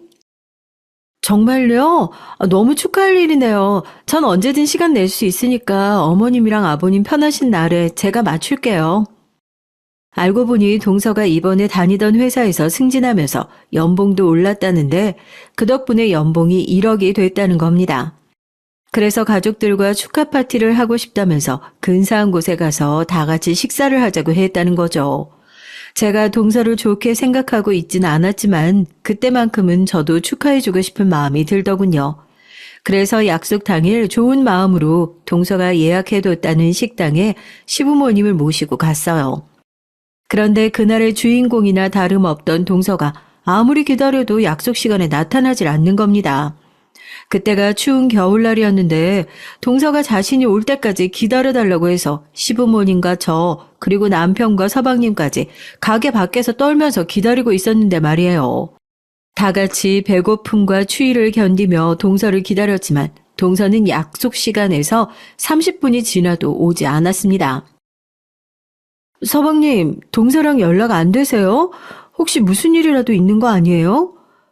아까 일이 늦게 끝났다고 좀 이따가 출발한다고 연락이 오긴 했는데 지금은 연락이 안 되네요. 정말 죄송합니다, 형수님. 제가 얼른 다시 연락해 볼게요. 서방님은 대답을 듣고 저는 더는 참을 수가 없었어요. 본인이 잡아놓은 약속에 늦는 것도 모자라서 추운 날 본인이 올 때까지 다들 밖에서 기다려달라는 게 말이나 되나요? 저와 남편 그리고 서방님이야 추위 정도는 참을 수 있었지만 나이 드신 시부모님은 몸에 크게 무리가 올 수도 있는 일이고요. 결국 전 그냥 가족들을 모두 이끌고 가게로 들어가기로 했습니다. 동서가 본인 이름으로 예약을 해뒀으니 나중에 오더라도 별 문제 없을 거라 생각했고요. 저는 시부모님과 남편 서방님을 다 이끌고 가게에 들어가서 동서 이름으로 예약된 자리를 안내받았습니다. 그리고 먼저 식사를 주문하고 동서를 기다리기로 했죠. 그러나 동서는 식사가 다 준비될 때까지도 오지 않았고 결국 모두가 음식을 먹으면서 동서를 기다리기로 했어요. 그리고 결국 동서는 약속 시간에서 1시간이 지나고 난 후에야 식당에 도착했습니다. 식당에 들어온 동서의 표정은 좋지 않았어요. 꼭 씹은 표정처럼 구겨져 있었죠.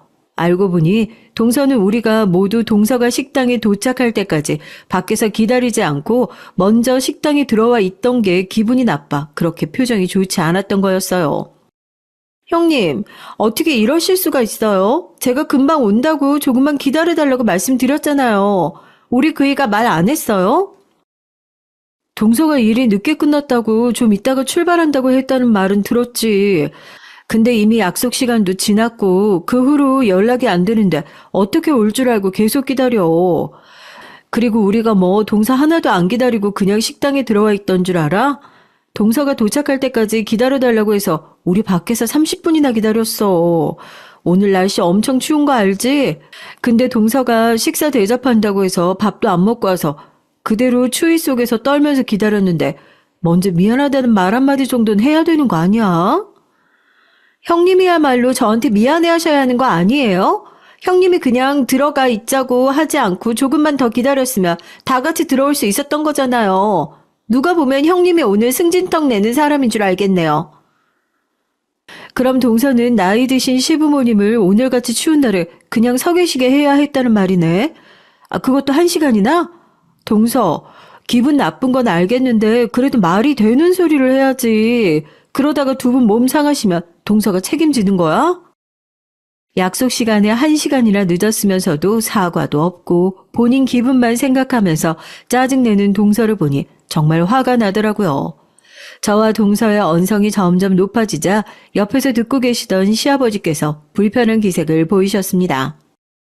둘째 아가, 우리가 먼저 식당에 들어와 있던 게 그렇게 기분이 나빴다면 첫째 아가 대신 내가 사과하마. 그러니 이방 기분 풀었으면 좋겠구나. 그래 여보, 오늘 좋은 날이잖아. 그런데 이렇게 기분 상하면 되겠어? 기분 풀고 얼른 맛있게 식사하자, 응? 시아버지께서 대신 사과하겠다 말씀하시고 서방님도 살갑게 말하니까 동서도 더는 말을 못하더라고요. 저도 식탁 밑에서 남편이 손을 잡고 그만하자는 신호를 보내서 그쯤에서 입을 다물었습니다. 어쨌든 좋은 날이긴 했으니까요. 사실 시부모님과 우리 부부, 동서네 부부가 다 모여서 식사를 하는 건 정말 오랜만이었어요. 그동안 코로나 때문에 전혀 모이질 못했거든요. 그래서였는지 시부모님께서 먼저 분위기를 좋게 지나가자고 눈치를 주셨고 다들 마음이야 어찌됐든 살얼음판같이 아슬아슬한 분위기 속에서 모두 동서의 승진을 축하했습니다. 그 후 어떻게든 웃는 얼굴로 식사 자리가 끝나기는 했어요. 하지만 저는 그날 동서의 행실에 다시 한번 실망했습니다. 동서를 축하하고 싶던 마음 역시 사라진 지 오래였고요. 하지만 시부모님께선 아끼던 며느리가 기분 좋아 보이지 않자 걱정이 되셨는지 따로 자리를 만들어 다시 축하 파티를 열어주셨다고 전해 들었습니다. 그 덕분에 기분이 나아졌는지 연복 1억을 찍은 동서의 콧대가 하늘을 찌르기 시작했어요. 이씨 집안에서 자기보다 더 돈을 잘 버는 사람은 없고 자신이 제일 대단하다고 생각하는 것 같았습니다. 그리고 얼마 지나지 않아 저는 다시 한번 동서의 생각을 제대로 확인하게 되는 일을 겪게 됐어요. 때는 코로나가 조금 잠잠해지고 거리 두기도 풀리고 거의 일상생활로 돌아갈 때쯤의 명절이었습니다. 이때 가족들이 모여서 다 같이 음식을 만들자고 말이 나와서 일찍 시간을 내서 모이기로 했어요. 저는 전날 밤에 동서에게 전화를 했습니다. 몇 시쯤 올 수 있는지, 재료는 뭘 사올 것인지 등등 물어볼 게 많았거든요. 그런데 동서가 명절에도 회사 일이 있어서 일찍 못 올 것 같다는 겁니다. 죄송해요. 제가 일이 많아서 일찍 모이긴 힘들 것 같아요. 그냥 모이지 말고 따로 재료 사서 각자 음식을 만들어 가면 어떨까요? 그래? 명절에도 일이 있어? 어쩔 수 없지. 그럼 동서는 할 수 있는 음식 한두 가지 정도만 따로 만들어서 와줘. 사실 처음부터 저는 동서가 일찍 못 올 거라는 걸 대충 알고 있었습니다. 서방님을 통해 동서가 승진하고 난 뒤부터 이전과는 비교도 안 되게 바빠졌다는 얘기를 들었거든요. 그래서 저는 동서를 기다리지 않고 먼저 시댁에 가서 시어머니와 함께 명절 음식을 만들었습니다. 서방님도 아침부터 와서 남편과 시아버님이랑 함께 명절 음식을 준비했죠. 그런데 점심쯤 온다고 말했던 동서가 해가 다 질 쯤이 되니 그때서야 온 거예요.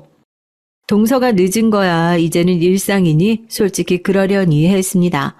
당연히 명절 음식도 준비하지 못했을 거라고 생각했죠. 그런데 잘 보니까 동서가 양손 가득 명절 음식을 들고 왔더라고요.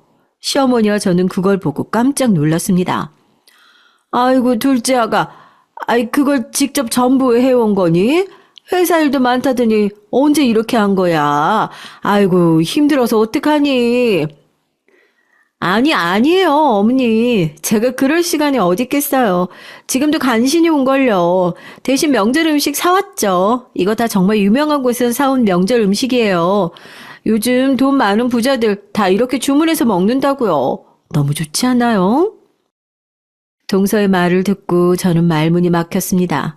시어머니께서도 말문이 막히셨는지 아무 말씀도 못 하시더라고요. 솔직히 저는 명절 음식 사오는 거 나쁘지 않다고 생각하는 사람이에요. 하지만 시어머니와 제가 아침부터 열심히 음식을 만들었다는 걸 뻔히 알면서도 그렇게 말하는 건 경우가 다르지 않을까요? 하지만 동서는 뭐가 잘못됐냐는 듯 웃으며 시어머니와 저를 번갈아 보더군요. 그런 동서를 보고 있으니 황당함을 넘어 이게 동서의 진심인가 의문까지 들었습니다. 그래도 사온 성의가 있고 시어머니께서도 연세가 있으셔서 요리하기 힘드신 게 뻔히 보여서 저는 그냥 동서가 가지고 온 명절 음식을 받아들고 시어머니께 말씀드렸어요. 잘 됐네요, 어머니. 요리하시면서 손 붓는다고 많이 힘들어하셨잖아요. 이제 우리도 몇 가지만 직접 만들고 이렇게 사다 먹어요, 어머니. 제가 다음 명절 때부터 사올게요. 그런데 제 말을 들은 동서가 코웃음을 치며 이렇게 말하는 겁니다. 어머 형님, 힘든 시기에 사업해서 돈 얼마나 버신다고 돈을 쓴다고 하세요. 그러지 마세요. 저도 사업하시는 사장님들 만나 뵈서 알아요. 사업이 얼마나 불안정한 일인지 말이에요. 그러니까 형님 버시는 돈은 잘 두셨다가 형님 힘들고 돈 없으실 때 쓰세요. 이런 건 안정적으로 회사 다니는 제가 책임질게요. 동서의 말을 들으니 빈정이 확 상하더군요. 사람을 뻔히 무시하는 모습이 너무 잘 보여서 저도 말이 곱게 나가지 않았습니다. 아니야 동서, 무리하지 말고 동서는 그냥 하던 대로 회사 일이나 신경 써. 어차피 지금도 바빠서 간신히 왔다며. 오늘이야 어떻게 시간을 낸 것 같지만 다음에는 명절 음식 사올 시간이나 있겠어? 그건 제가 알아서 할 테니까 형님은 신경 쓰지 마세요. 그리고 전 형님이 오시기 전에도 이미 회사 다니면서 명절도 다 챙겼거든요. 그래, 회사 일이 바빠서 이리저리 빠졌던 건 아니고 그나저나 동선의 회사는 정말 너무하다. 아무리 일 많이 시키는 회사라도 보통 명절에는 쉬게 해주던데 동선의 회사는 어째 일을 더 시키는 것 같다. 생각해보니까 동서가 다니는 회사 말이야. 사실 기본도 안 돼 있는 회사 아니야? 복지가 너무 안 좋은 것 같네. 제가 능력이 너무 좋아서 그러는 거예요. 제가 없으면 회사가 안 돌아가거든요. 알지도 못하면서 그렇게 말하지 마세요.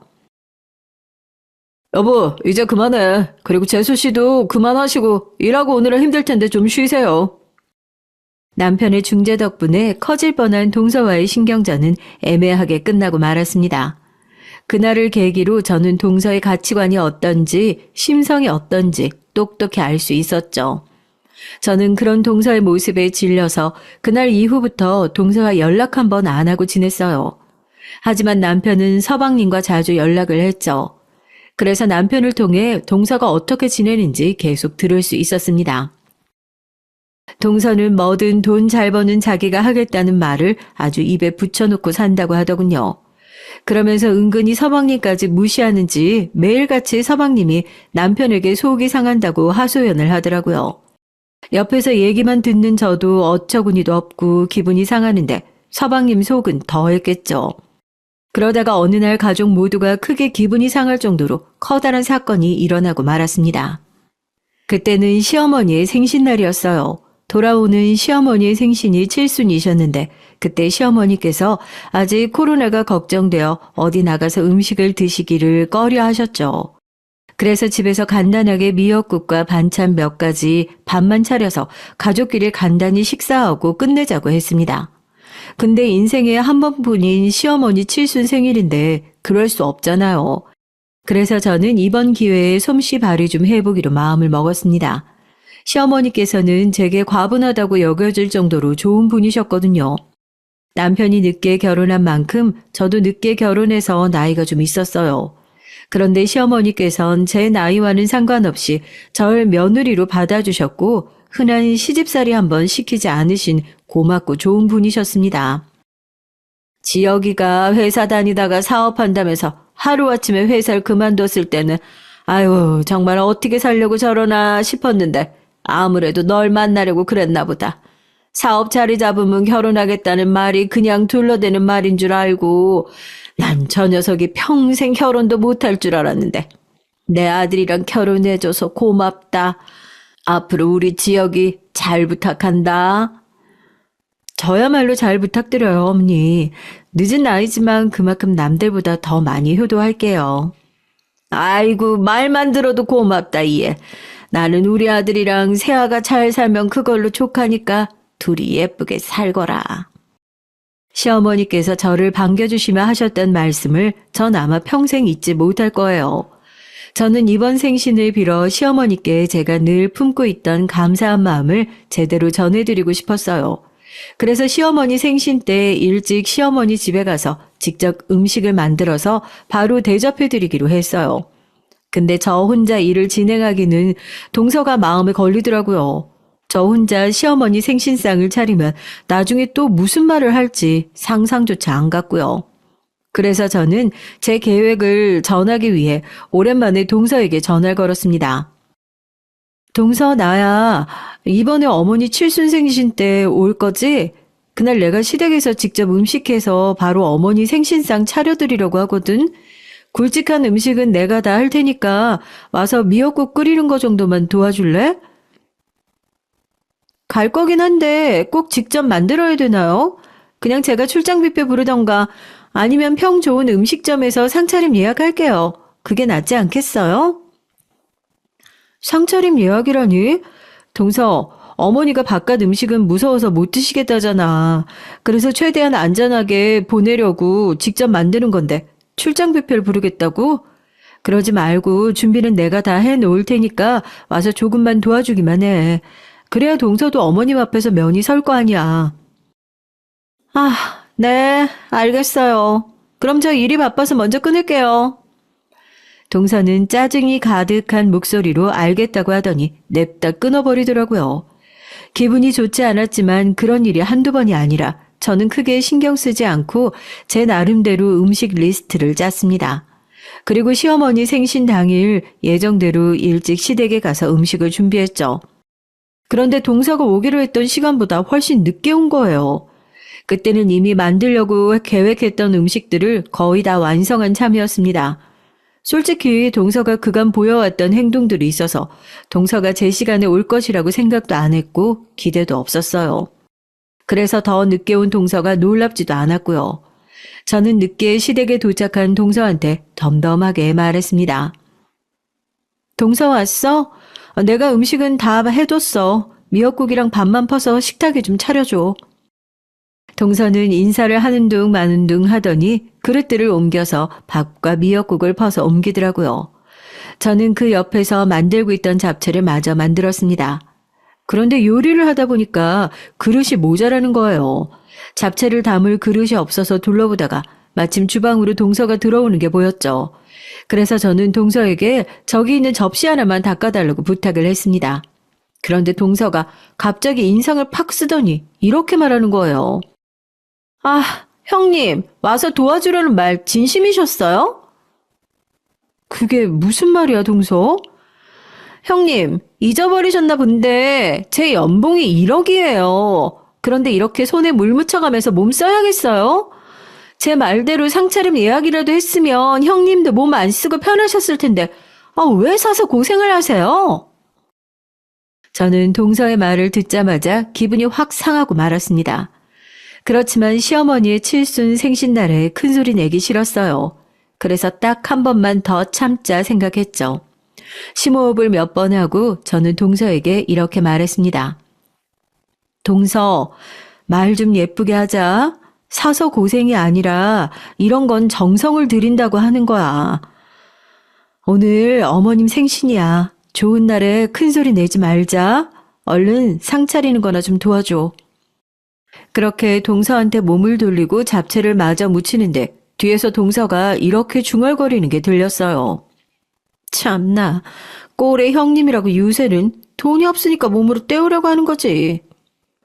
그 말을 들으니 더는 참을 수가 없었습니다. 그간 참아왔던 모든 화가 동시에 터져나왔죠. 솔직히 제 얼굴에 침 뱉기나 마찬가지지만 저는 화가 나면 눈에 보이는 게 없는 편이에요. 그날 정신 차리고 보니까 제가 잡채 묻히던 비닐 장갑 낀 그대로 동서의 머리채를 쥐어잡아 뜯고 있더라고요. 야 이년아, 너 뒤질래? 그깟 연봉 1억쯤 받는다고 네가 아주 뭐 세상에서 가장 잘난 년이라도 된 줄 알아? 뭐야, 어디 잡아 진짜. 돈 없어서 몸으로 때우더니 잘하면 치겠네. 쳐봐, 돈 많으면 어디 한번 쳐보라고. 왜? 그러면 내가 못 칠 것 같아? 야, 너는 내가 사업하면서 돈을 얼마나 버는 줄 아니? 너야말로 꼴 같지도 않은 회사 다닌다고 유세 떨지 마. 내 연봉이 10억이야. 너보다 10배는 더 번다고. 그러던 중 동서의 비명을 들으셨는지 시부모님이랑 남편 서방님까지 다 주방으로 달려왔습니다. 저는 양손으로 동서의 머리채를 잡고 흔들고 있었는데 동서는 머리칼이 다 뽑히는 것도 마다치 않고 막 몸부림을 치더니 제 손에서 빠져나가서는 저를 노려보더군요. 노려보는 눈이 어쩜 그렇게 표독스럽던지 꼭 화난 고양이가 절 노려보는 것 같았어요. 그렇게 동서와 제가 씩씩대며 서로를 노려보고 있자 시부모님께서 이게 다 무슨 일이냐고 물어보시더라고요. 그나가 둘째 아가, 이게 대체 무슨 일이냐? 왜 음식을 하다 말고 둘이 몸싸움을 해? 그래, 이게 대체 무슨 일이지? 말 좀 해보렴. 도대체 무슨 일이야? 저는 그 자리에서 시부모님께 숨길 것도 없이 동서가 했던 행동이며 말까지 전부 다 솔직하게 말씀드렸습니다. 듣고 있던 시부모님은 물론 서방님과 남편의 표정까지 안 좋아지더라고요. 시아버지께서 당황하신 얼굴로 동서에게 물으셨죠. 그네 말이 다 사실이냐, 둘째야? 네, 맞아요. 근데 제가 뭐 틀린 말 했나요? 저 연봉 1억인 것도 맞고 형님은 시어머니 생신상에 쓸 돈이 없어서 몸으로 때우는 것도 맞는데 뭐 잘못됐나요? 동서가 그렇게 말하자 저는 또다시 눈이 뒤집히는 기분을 느꼈어요. 그래서 참지 못하고 동서에게 소리쳤죠. 겨우 연봉 1억이면서 큰 소리 치기는 넌 네가 지금 엄청 대단한 줄 알겠지만 전혀 아니거든. 너 그냥 회사에서 사용하다가 버리는 소모품이라고. 알아? 아, 회사 소모품 주제에 자기가 소모품인 줄도 모르고 자랑하는 꼴이라니. 뭐라고요? 소모품이요? 지금 말 다 했어요? 그래. 그럼 네가 소모품이지 뭐니? 너보다 아주 조금 더 잘난 사람 있으면 바로 갈아 끼워질 연봉 1억짜리 소모품. 뭐야? 니까지 뭔데 나보고 그딴 말을 해? 동서는 집이 떠나가라 소리를 빽 지르더니 저한테 달려들었습니다. 저도 당연히 동서가 달려들자 똑같이 맞대응을 했죠. 저랑 동서가 둘이 머리채를 잡고 싸우자 남편과 서방님이 우리 둘을 떼어놨습니다. 결국 잠자코 계시던 시어머니께서 언성을 높이셨어요. 도대체 이게 뭐더라는 짓이야? 둘째 아가, 내가 평소에 돈에 목매는 애인 줄은 알았지만 오늘은 경우가 지나치구나. 이렇게 위아래도 없는 아이인 줄은 내가 미처 몰랐다. 큰아가한테 당장 사과해. 죽어도 그렇게 못해요. 왜 저한테만 이러세요? 형님은 본인 연봉 10억이라고 거짓말까지 하고 내 머리채까지 잡았는데 왜 저만 사과해야 되냐고요. 그깟 사업이 뭐 대단하면 얼마나 대단하다고. 동서의 말을 듣고 저는 어이가 없었습니다. 모든 걸 듣고 있던 남편이 동서에게 얘기했어요. 재수씨, 이 사람 연봉 10억 맞아. 그리고 말 조심해. 재수씨가 10억 못 번다고 세상 사람들이 다 같은 줄 알아? 우물안 개구리인 게 잘못은 아니지만 그래도 우물 안에서 나오려고 노력은 해야 되는 거 아니야? 아주버님도 정말 이러시기에요? 아내라고 그렇게 감싸기만 하면 다 되는 줄 아세요? 감싸는 게 아니라 사실을 말하는 거야. 정 못 믿겠으면 지금 세금 명세서라도 확인해 볼래? 요즘 세상이 좋아져서 핸드폰으로도 다 확인할 수 있더라. 여보, 당신 핸드폰 어디 있지? 저는 남편의 말에 바로 핸드폰을 가지고 와서 세금 관련 앱에 들어갔습니다. 그리고 그 해의 세금 신고 내역을 동서에게 보여줬죠. 동서는 제가 보여준 신고서가 진짜인지 아닌지 아주 꼼꼼히 살펴보더군요. 그리고 한참이 지나서야 제가 정말로 10억을 번다는 것을 알았는지 입술을 꽉 깨물고 남편과 저를 노려봤어요. 그러더니 저를 확 밀치고는 자기 짐을 챙겨서 집 밖으로 나가버리는 거예요. 옆에서 꿀먹은 벙어리처럼 서 있던 서방님은 저와 남편 시부모님께 죄송하다고 말하며 바로 동서를 따라 뛰어나갔습니다. 정말 모든 게 순식간에 일어나고 순식간에 잠잠해졌어요. 난리도 이런 난리가 없었죠. 조용해진 주방에서 시어머니께서 침울한 얼굴로 말씀하셨습니다. 괜히 집에서 해먹자고 한 나 때문에 이런 일이 생긴 것 같아서 미안하구나. 둘째가 돈 크기에 집착하는 건 알고 있었는데 마음속에 저런 생각을 품고 있는 줄은 내가 몰랐다. 미안하다, 큰아가. 아니에요, 어머니. 전 괜찮아요. 저야말로 마음 쓰게 만들어서 죄송해요. 제가 조금만 더 참을 걸 그랬나 봐요. 아니다. 참기는 뭘 참어. 한 번쯤은 화를 내야 할 부분이었으니까 참지 않길 잘했어. 시어머니께서는 본인의 탓을 할지언정 제 탓은 절대로 아니라고 하시면서 오히려 저를 위로해 주셨습니다. 분위기가 많이 가라앉았지만 시어머니 생신을 그렇게 보낼 순 없었어요. 저는 얼른 정신을 차리고 시어머니 생신상을 차렸습니다. 그날 그렇게 가버린 동서 내외를 빼고 저와 남편 그리고 시부모님까지 모두가 제가 만든 음식을 맛있게 먹고 그날은 잘 넘어갔어요. 이후 남편에게 들은 바로는 서방님이 동서의 언행에 화가 많이 나서 둘이 며칠을 싸웠다고 하더라고요. 그리고 시부모님도 동서에게 한 소리 하신 것 같았습니다. 동서의 행동이 선을 넘어도 너무 많이 넘었던 건 확실했으니까요. 그 때문인지 동서가 제게 전화 연락을 다 했더라고요. 그것도 사과하기 위해서 말이에요. 정말 죄송합니다, 형님. 제가 이렇게 사과드릴게요. 그게 지금 우리 남편이 형님께서 사과를 안 받아주시면 이혼하겠대요. 그러니까 사과 좀 받아주시고 남편한테 말 좀 잘 전해주시면 안 될까요? 동서는 서방님이 이혼하겠다고 강하게 나가는 바람에 그게 무서워서 전화한 거라고요. 정말 끝까지 염치도 없는 사람이었습니다. 사과하고자 하는 마음은 한 톨 없는 주제에 사과 전화를 하는 모습이 너무 위선적이었어요. 동서가 울면서 제게 말하는데 우는 척 하는 것 같아서 듣고 있는 내내 별 감흥도 없었습니다.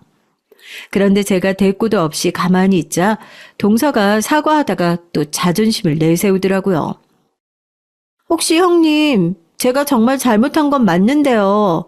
근데 형님도 잘못하신 거 있잖아요. 그날 형님 제 머리채 잡았잖아요. 그때 제가 병원에 갔으면 전치 1주는 나왔을 거예요. 근데 저 병원도 안 갔고요. 형님이 그러신 거 그냥 넘어갈 생각이었거든요. 그러니까 제 사과 좀 받아주세요. 네? 뭐? 전치 1주? 진짜 웃긴다 동서. 그냥 병원 가지 왜 안 갔어? 머리카락 좀 뜯겼다고 전치 1주 내주는 병원 있으면 나도 좀 보고 싶은데? 그리고 너는 그게 사과하는 사람 태도니? 사람이 사과하려면 최소한 얼굴 보고 사과를 하든가 아니면 좀 진정성 있게 사과를 하려고 노력이라도 하든가. 안 되겠어. 난 네 사과 못 받아줘. 아니 안 받아줄 거야. 서방님한테도 그렇게 말할 거니까 알아둬. 네? 잠깐만요. 형님, 너무하신 거 아니에요? 형님은 윗사람이 마음가짐이라는 것도 없으세요? 그리고 처음부터 형님이 연봉 10억이라고 말씀만 해주셨어도 제가 이렇게까지 하진 않았을 거 아니에요. 뭐? 그러니까 지금 동서가 위아래 베는 거 없이 아나무인으로 군 게 다 내 탓이라는 거야? 정말 어이가 없네. 그리고 마음가짐은 뭐 윗사람만 가져야 하니? 아랫사람도 아랫사람의 마음가짐을 보여야 윗사람이 품어주고 싶어지는 거지. 내가 사과만 받아주길 바라면 직접 찾아와서 사과해. 그럼 받아줄 테니까. 저는 병원을 들먹이며 은근히 제 탓을 하는 동서의 말에 동서에 대한 미운 정까지 모두 떨어져 사라지는 걸 느꼈어요. 그래서 그날 이후 동서에게서 오는 전화는 전부 차단하고 연락도 하기 싫다는 티를 내며 동서의 연락을 무시했습니다. 그래도 동서는 끝끝내 저에게 찾아와 용서를 빌지 않았어요. 자신이 무얼 잘못했는지 이해도 못하는 것 같더라고요. 그리고 그 자존심에 얼굴을 맞대고 용서를 비는 일은 이혼보다도 더 싫었던 모양입니다. 이후에 시댁에 안부전화를 걸었다가 알게 됐는데요. 동서는 결국 서방님과 별거를 하게 됐다고 하더라고요. 그동안 서방님도 쌓인 게 많았던 모양인지 별거라는 특단의 조치까지 취하며 동서가 제게 사과를 하도록 종용하고 있다고 합니다. 하지만 여태껏 동서가 직접 집으로 찾아오는 일은 없었던 것을 보니까 아무래도 이혼까지 갈 것 같아요. 아직도 별거 중인데다가 서방님이 남편을 찾아와서 하는 말이 심상치 않았거든요. 하지만 그런 사람이랑 살면서 괴로울 바에는 차라리 이혼하는 게 서방님께도 더 나을 것 같아서 그냥 지금이라도 콱 이혼하라고 말씀드리고 싶네요. 돈 가지고 사람 차별하는 사람치고는 좋은 사람이 없으니까 말이죠. 세상 살다 보니 이런 일을 다 겪게 됐네요. 사연 듣고 계신 분들께선 저와 같은 일이 없길 바라며 들어주셔서 감사합니다.